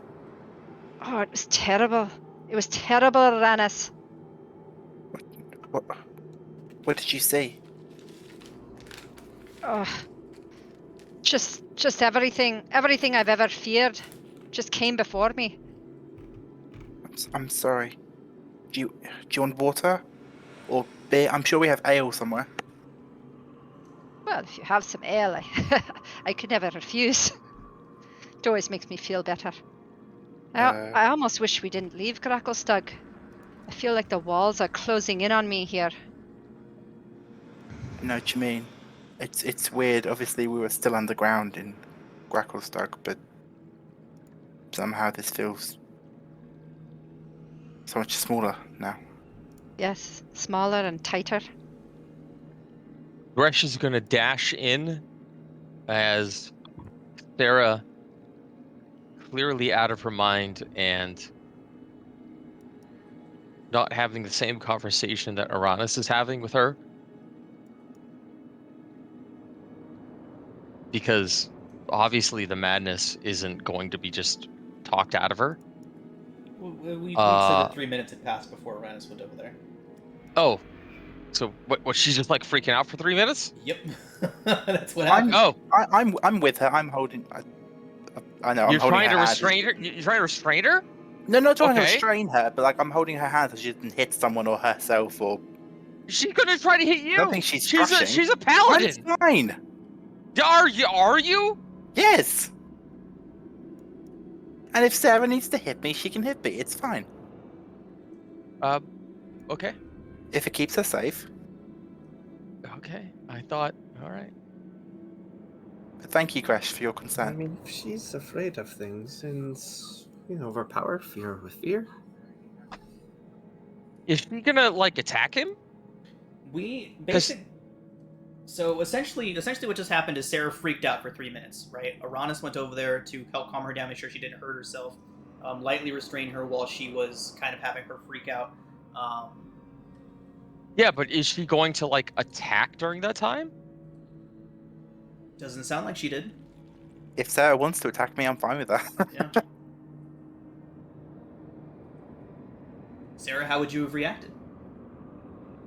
I assumed the 3 minutes was up. Did he come to me while I was in my 3 minutes? It does sound like that's what happened. I would have done, yeah. I wouldn't have just like left you to roll Yeah, around on the that's floor. what I'm saying. Oh. You're in the throes of madness. Oh, that's different then. There was an entire 3 minutes of that. Okay, That's I thought a long he came. time. That's a long time. Oh boy, I thought he came to me as I was stumbling out of the madness. That's also what I had assumed, but we could do it a little differently if you all want to. It's up to you all. Mainly Sarah. I just say that Sarah stumbling around for 3 minutes is a long time. It is a very yeah, long time. I would have. I'd like Sarah. I care for Sarah. She's my friend. I would do everything I can to make sure you're safe and not hurting yourself.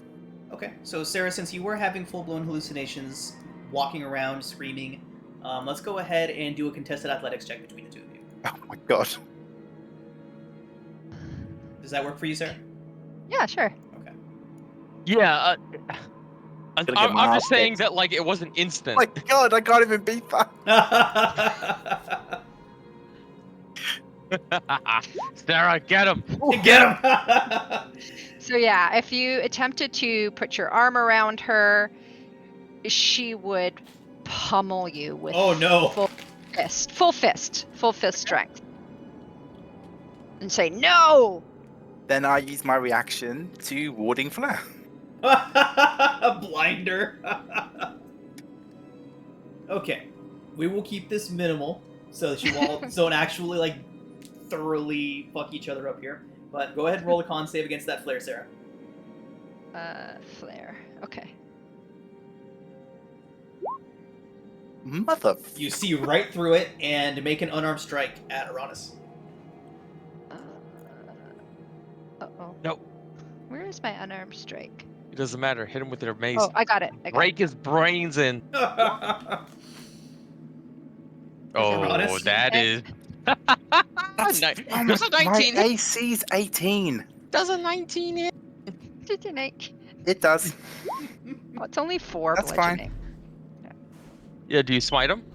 No! Why not? You're insane. I'd say 50 She 50. is 50 50. panicked and No. not. We're not gonna make her smite Uranus. Wait, No, I smite feel him. like Smite- no, I feel like when you smite, you draw on your divine power. She is not able to source that power. All right. Being Well, in he's clearly a demon. Wait, So after seeing Sarah strike Uranus, I feel like Topsy Turvy and Eldeth would all dogpile Sarah to try and get her under control during this. how many minutes are we in at this point? We will say that we 30. are now. Okay, 30 seconds is fine. No, I'm kidding. I was Okay, joking. then I cast Calm Emotions. Hey, go ahead. Sarah, roll your save. Yes, it is a Christmas. Oh damn, Christmas saving throw. For a paladin. Get Oof. the paladin.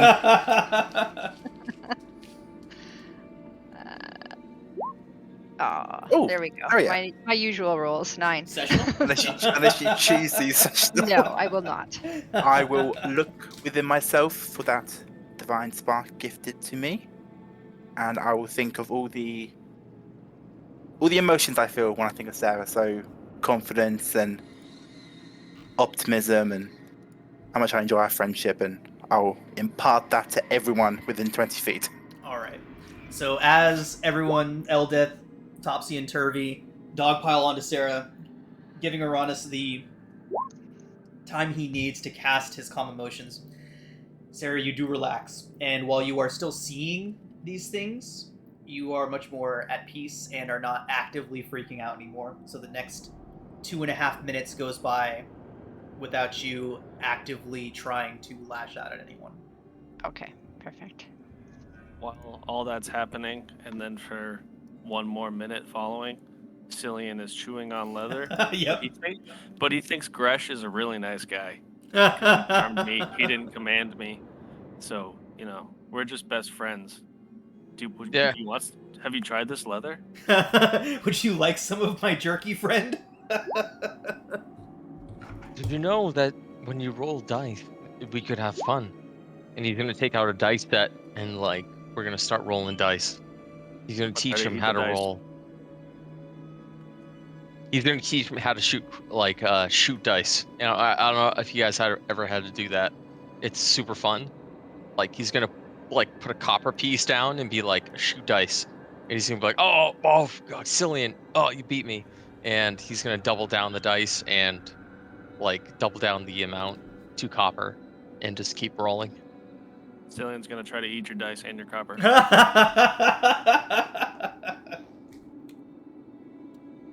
It's like being with a toddler who puts everything in their So mouth. just puts everything in his mouth. We can go through that song and dance for another minute. Yep. And then I no longer want to eat stuff, but I still think you're a great guy for another 58 minutes. Nice. Or 56 minutes, actually, sorry.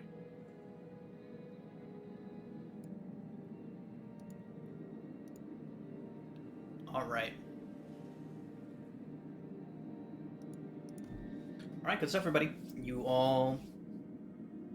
So that was your encounter. So you all can go ahead and take the benefits of a long rest.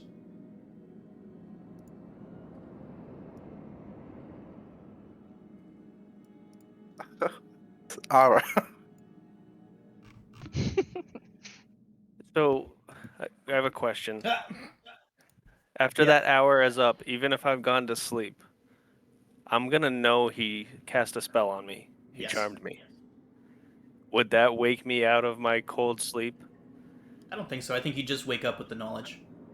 Okay. Well, when we wake up, we'll deal with that.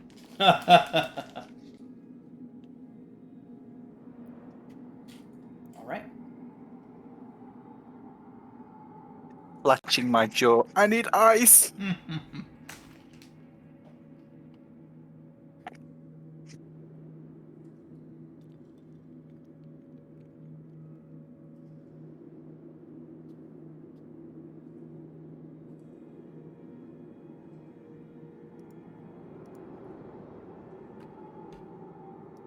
Alrighty, everybody. That will bring us to our next day. I actually forgot to calculate how many days of travel you're looking at. Stand by.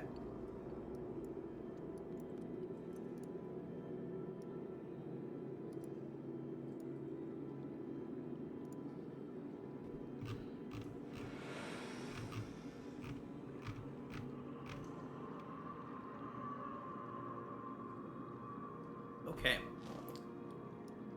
Here we go. Okay. Even with the Durgar's map, you are still looking at about 5 days of travel to Neverlight Grove. So, it is now 8 hours later. Everybody would wake well rested. And you all can go about your business for the morning. When you all are ready to do so, everybody has taken care of what they want to take care of in the morning. We'll go ahead and get a d20 to see what the day will hold.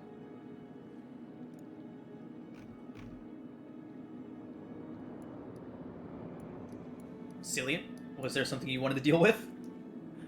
Oh, yeah. Gresh will wake up to Cillian standing over him, and his crossbow's not like in his face, but it's out. Right, like kind of resting on your lap kind of thing, right? Yeah. I would- and it's like, Before the night would end, I would like to pray as to see whether or not these people lead me to where I need to go. Gresh is trying to figure out if these people are safe.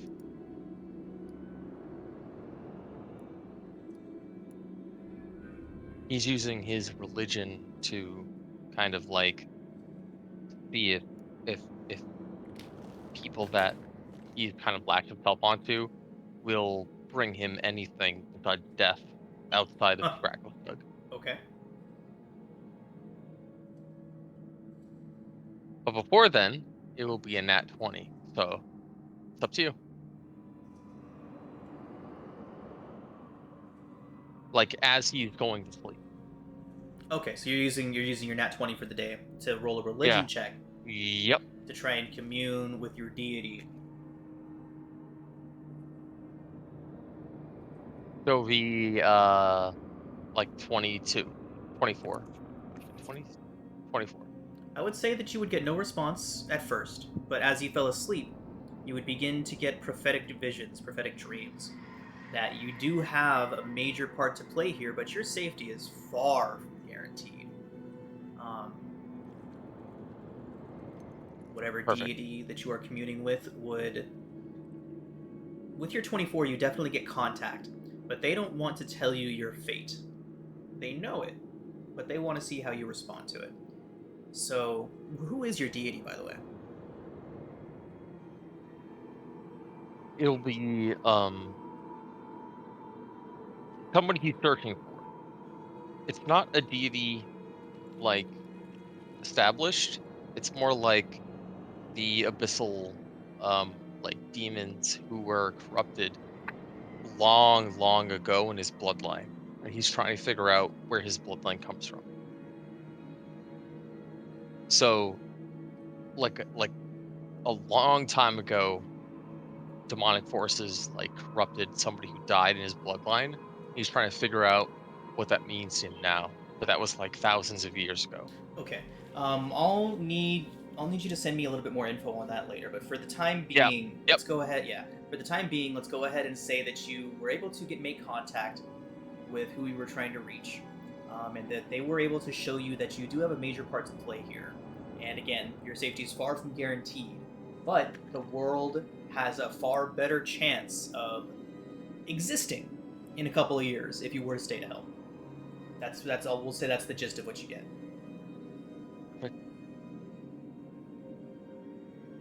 So it's the next day. Yes.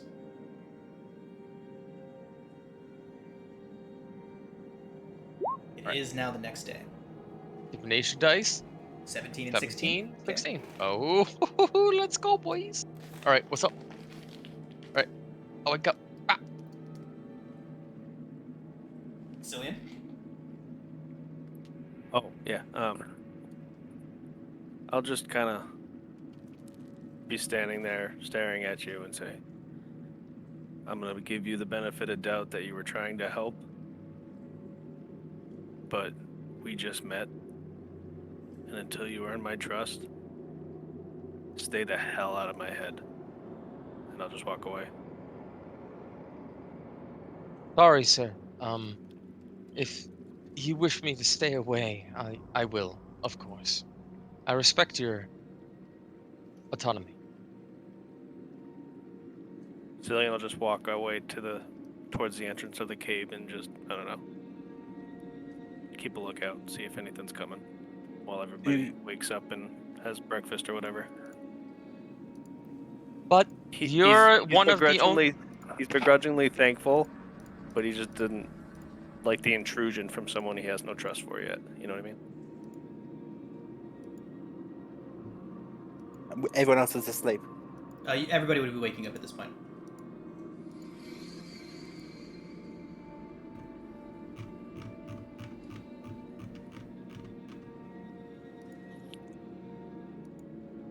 How are you feeling this morning, Cillian, Sarah?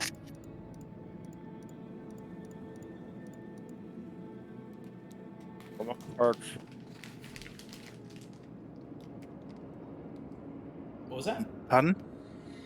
My mouth hurts. I won't talk about it. Right. I could try to heal that if you'd like. Nah, it's okay. Okay, but if it's still hurting later, I mean, I'd rather just spend a little bit of magic than you be in pain. Nah. Wait till I'm bleeding profusely.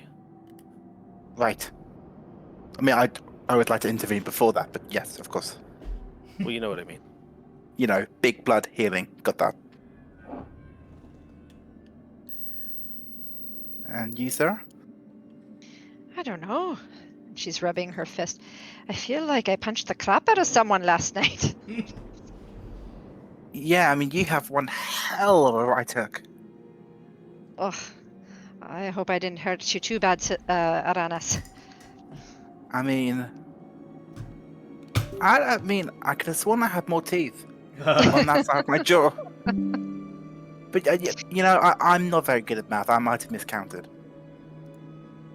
Anyways, had some very bad, strange dreams. I appreciate you comforting me, though. Much appreciated. Good friend. I did have to use a little bit of magic to calm you down a bit. Oh, that's fine. That's fine. I didn't like the way my mind was going. Like I'm telling you, I don't like these walls. I don't like these paths. The sooner we get to anywhere, I'll be a lot more comfortable. It's quite amazing that the Drow, the Durga, the Deep Gnomes have all been able to make civilizations down here. This place is so inhospitable. It's true. They have some strength in them. That's for sure. Something to be respected. Hmm. Aranis, now tell me if I dreamt this as well. I swear I saw Cillian gnawing on his armor.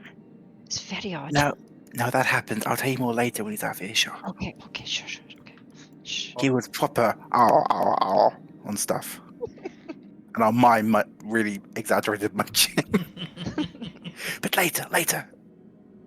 Cillian can't hear you because he stormed off towards the cave entrance. Talk all your shit you want. Rodinger, wake up. You have Yes. something I need. And what would that be? I saw in your pouch that you had a skull. Would you Ah, mind if yes. I borrowed it? Sure, go ahead. It was a gift from the king. Can you Gift tell by from the skulls king? what the species was?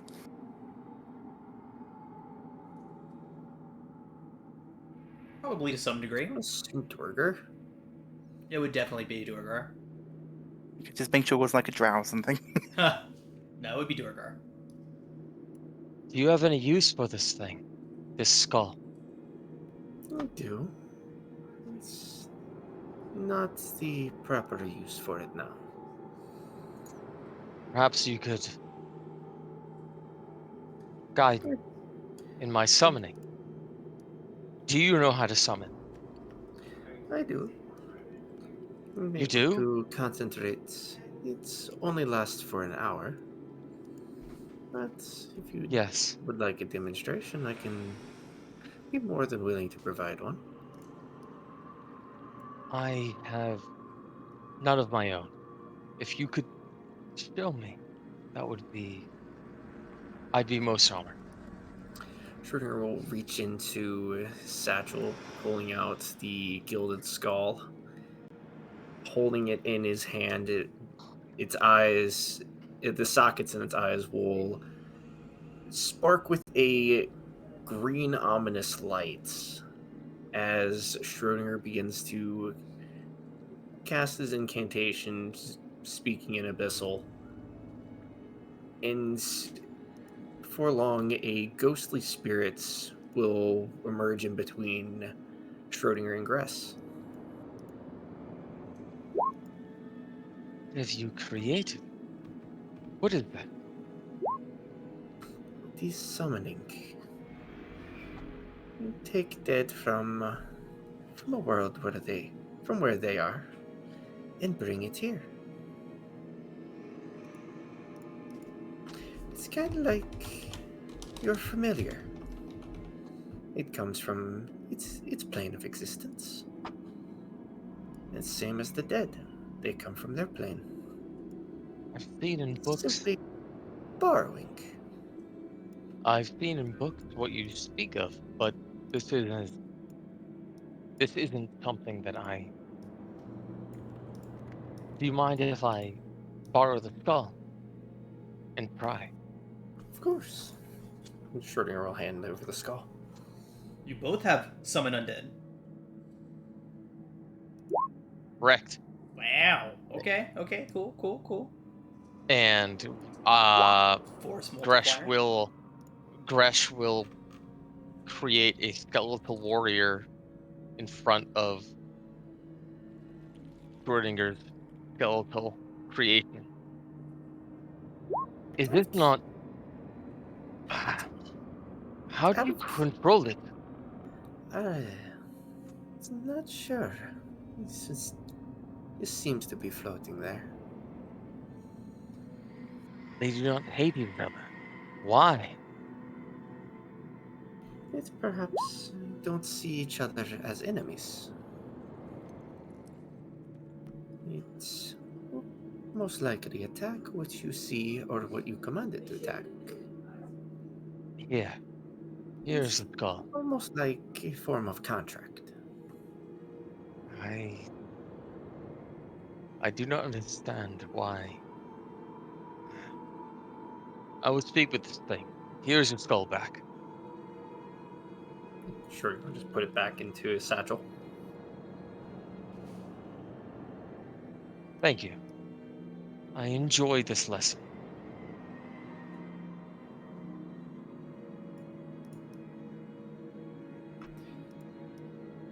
It's dismiss the ghost. Schrodinger will dismiss the ghost. You have it for an hour, right?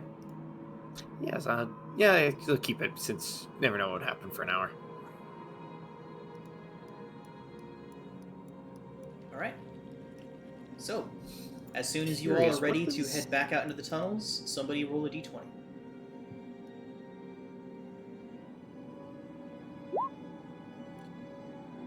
Five. Oh. Okay. Oh. Yeah. Alright. Ground opens up. So They about all die. maybe 45 minutes after you all exit out from your alcove and start making your way deeper into the Underdark, northward towards Neverlight Grove and Blingden Stone once more.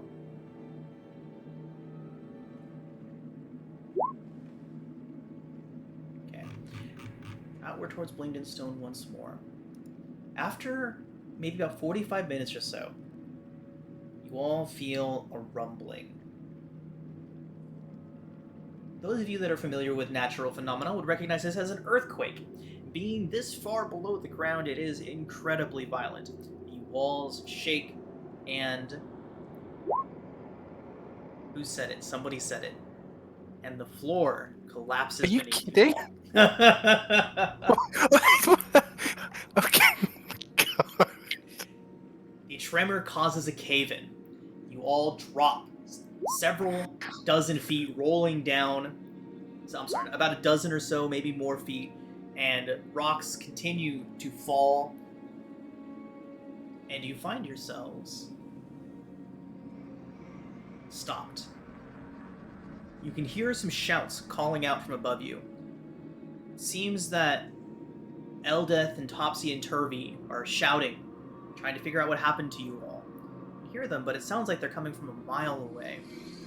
When you all find yourselves in a tunnel, the floor having collapsed away, dropping you into this subsection, the path back completely sealed.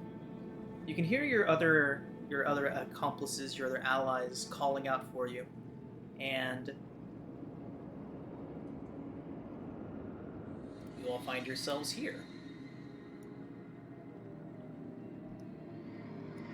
Is the light? It is dark. I would immediately cast light. Okay. Can I? I'll quickly check my surroundings with my thanks to my dark vision. Then cast light if it's. Yeah. Looks like All we're alone. you see currently is a long tunnel that you have dropped into. Looking up above, you can see that the ceiling has sealed itself back over you, and you can still hear the faint sounds of people calling out from overhead. But that's it. Then yeah, I'll light it up. Is everyone okay?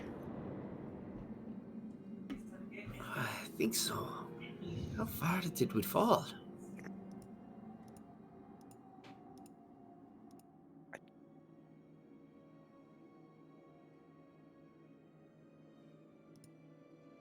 I'm not sure.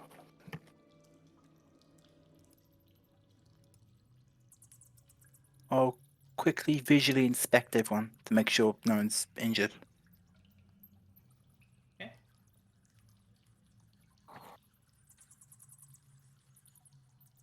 Nobody appears to be injured from the fall.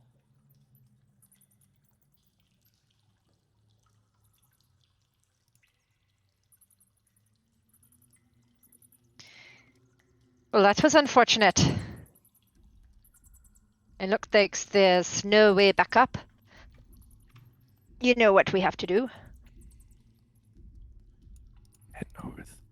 Head north. That's right. Who said that? Let's wait a second.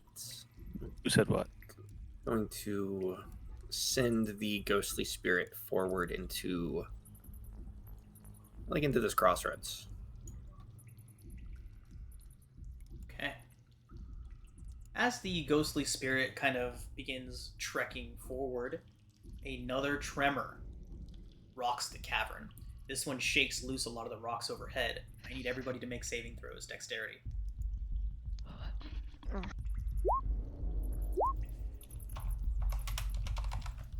you say dex saving throw? Dex saving throws. Oh, damn. Ooh. 16 damage to anybody that gets below a 13. You all managed to dive out of the way. Let's get one for Gresh for your undead spirit. What is that? DC? Dexterity saving throw, DC 13. I'm putting the undead spirits into your journals now, everybody.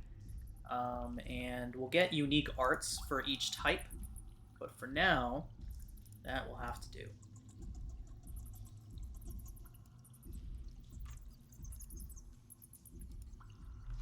So the modifier for Dex of the undead spirit is +3. Wow, that's good. Yep, then it's saved. Nice. Want that for both or just Gresh? Yours made it out. Yours made it into the upper hallway before. Okay. I thought it was just no because he's also a ghost. Okay. We need to move before the rest of this ceiling comes down on top of us. Agree. Okay. Is just 5 feet of movement per square? Yep. Okay, cool. Cillian, after just a few seconds, you would begin to notice that the air in here is very stale.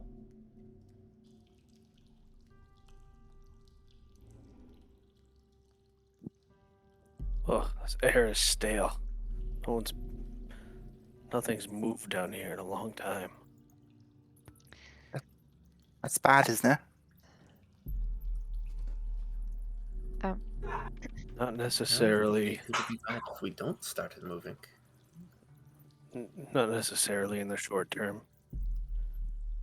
If nothing's moved down here, does that mean there's no exit, or entrance? Could just be. There could be, but just not more than one. I don't know. Before Sarah leaves the area, like, because she could hear Aldeth and others yelling down, Uh-huh. she would just yell up, "We're moving north," and whichever direction. Got it. They would Down call to you back. to just jump. They would call back down to you. There's a cave in between you and them. I mean, you catch them with Featherfall. It's not like a hole from up above. Like there is rubble and rocks covering the entire area above you. There is no way for them. Oh, to okay, never mind. Right. But they would shout down to you, Sarah. They would say that they'll keep moving north until they find some way to get down to you. Okay, sounds good.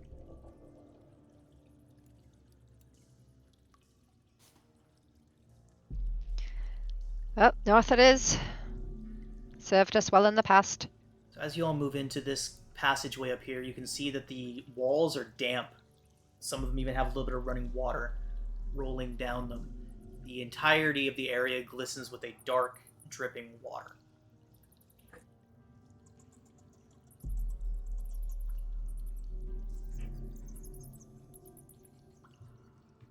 We have options. We can go to the left or to the right.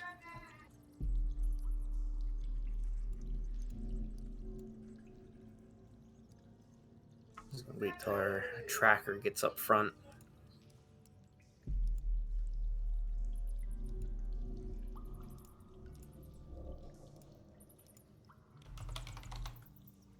I don't know. Left, north, right, north. Well, I already told them we were going north, so that's why I just kept moving north. I have nothing to follow here to track.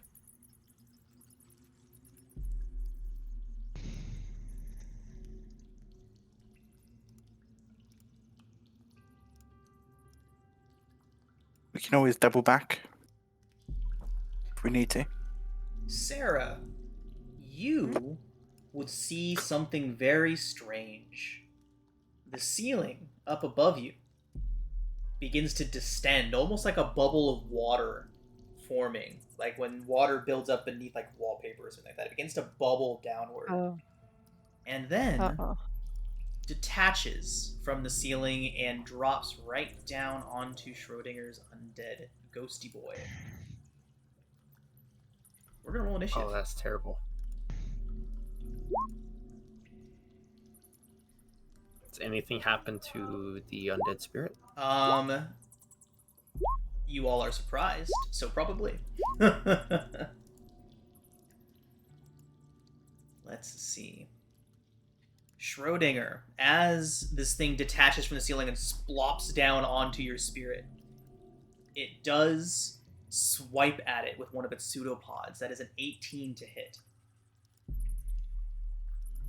Let me check that real quick.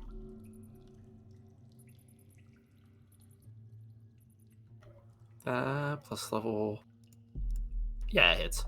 That is going to be 15 damage total, bludgeoning and acid. 9 bludgeoning, 6 acid.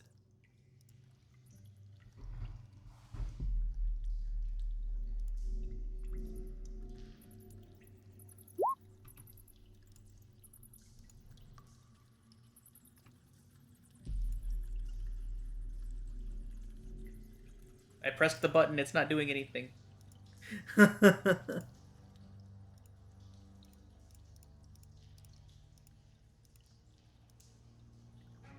There it is. Just delayed. All right, Uranus, what do you do? I will. Oh, wait. Sorry, 1 second. My screen was moved. Cillian. In that chamber that you have walked into, that strange liquid still coats the walls, still covers the walls. But as you look back, hearing shouts of alarm coming from further along the whole corridor, you do not notice that some of that water, or what looked like water, is reaching off the wall towards you. I. One Is it second, still? Is it my sorry. turn? These two also have surprise. Oh, that's not good. Cillian, one of the oozes that has attached itself from the wall, lashes out at you. That is, a 21 to hit. For... 1 second. Hold on. Yep.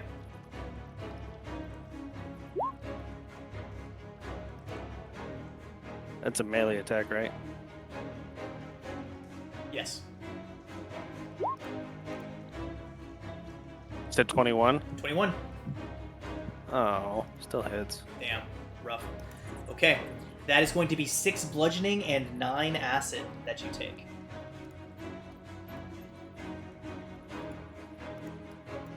Followed up by this one sliding down off the wall, moving up towards you. That is... Oh, and that one. Miss. Okay. Now, we are at the top of initiative. Go ahead, Uranus. I would yell out, Cillian! And run over to help him, since he's by himself. Upon reaching, I will concentrate and pray in Undercommon for Alestri to join me in combat as I cast Spirit Guardians. Nice. And I should have put more thought into what they might look like. But actually, I do.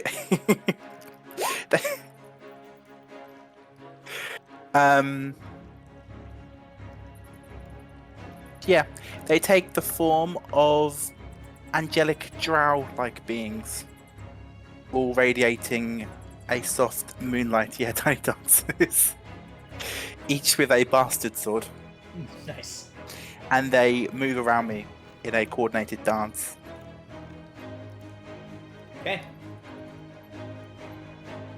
Alright, so at their turn, they'll have to make their con saves. For this one, I always let you decide when you first cast the spell if you'd like to roll damage once and have that apply to all of them, or re-roll it for each time that there is an instance of damage. So you'll get to decide that when it gets around to their turn. Thank for you. now, though, Gresh, we are to you. All right, I will give Sarah haste. Nice.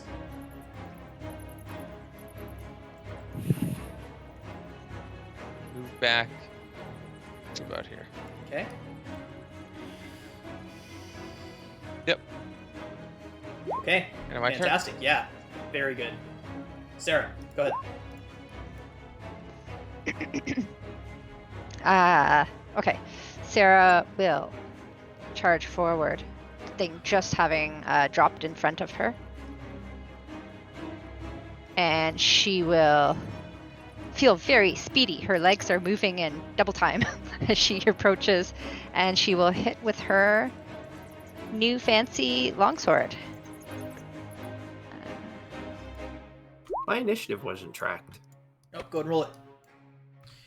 Sarah, 9 hits. Wow. Yep. Okay. Oops. Okay, so I'll roll my damage.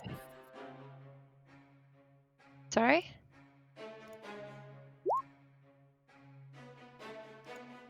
It was a...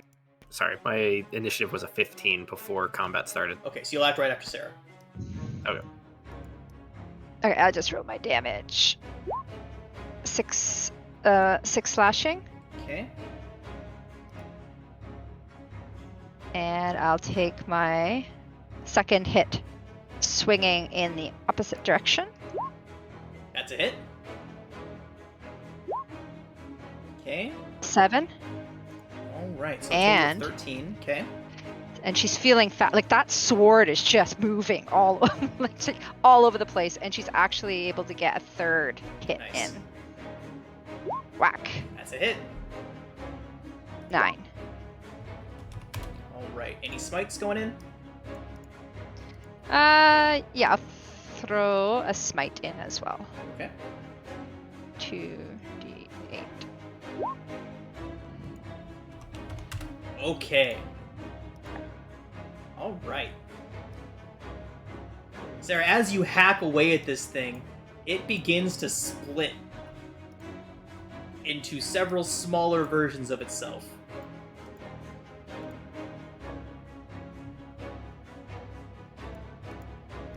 It certainly sustained quite a bit of damage, but there are now 2 of Okay. them.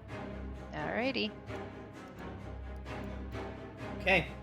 Does bring us to the jelly, which is going to begin. it Oh, would yep. be Schroeder, yeah. Schrodinger. Yep. Go ahead. Sorry. So I'm assuming that the undead spirits would be acting on the same turn as us, as Yes, like at the end of your turn. All right. The end. Yes. All right. Do Toll of the Dead, the jelly in front of Sarah. Okay. Making this thing make a wisdom save. How rude. It's a 7. That'd be DC 14 It does fail. at 5th level. It's 2d12. 2d12. Nice. Oh no! Just a whopping. Yeah, take that.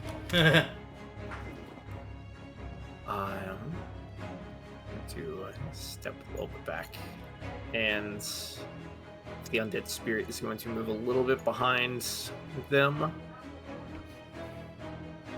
He's going to deathly touch the one directly in front of him. Okay. 13 hits. Wow, okay, that takes him down.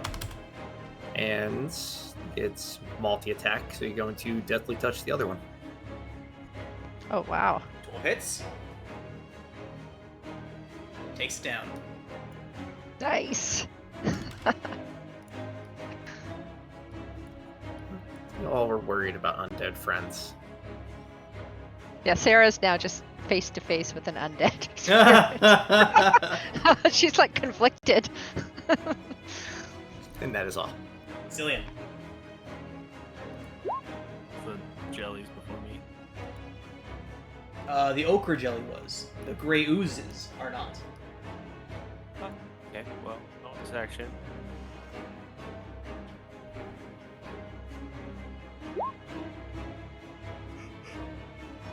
That guy, between being around.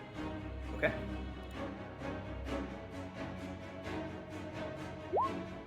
$11 hits. That's 8 damage plus a d6.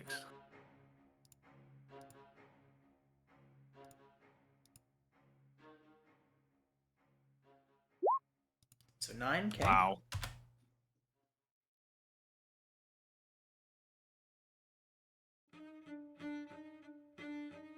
And just because, throw on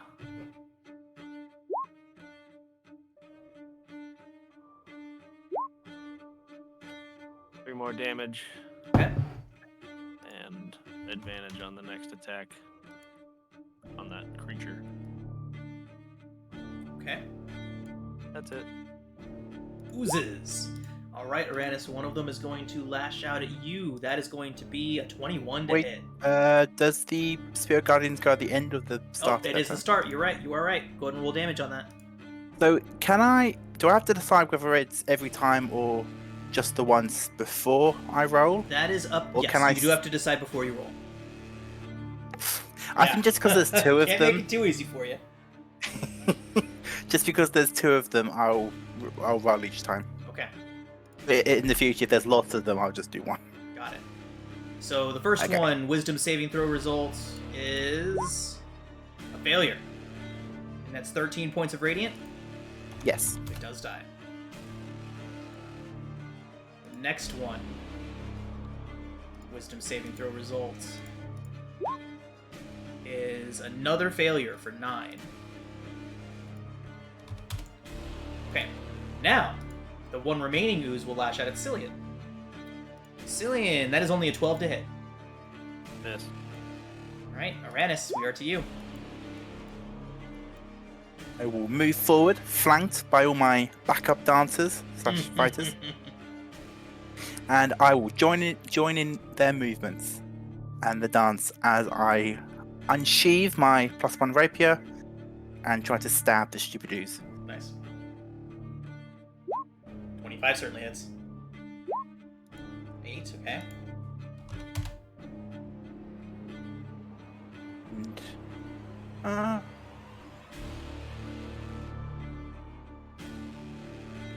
One. I mean, Zillion will move. Yeah, I'll leave her. Okay, Zillion will have a turn before it next attacks. Resh.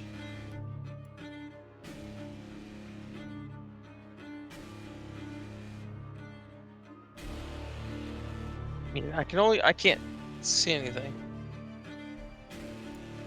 You can't. I'll get here and ready my action to cantrip Firebolt. You can't see this? You should have dark vision, and I've got light on.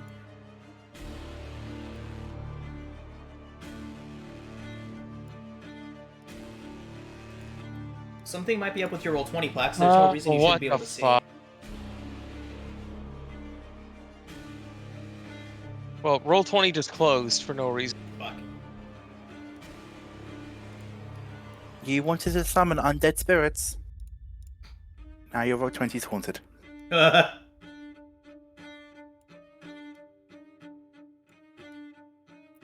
Alright, so Plax's roll 20 just crashed.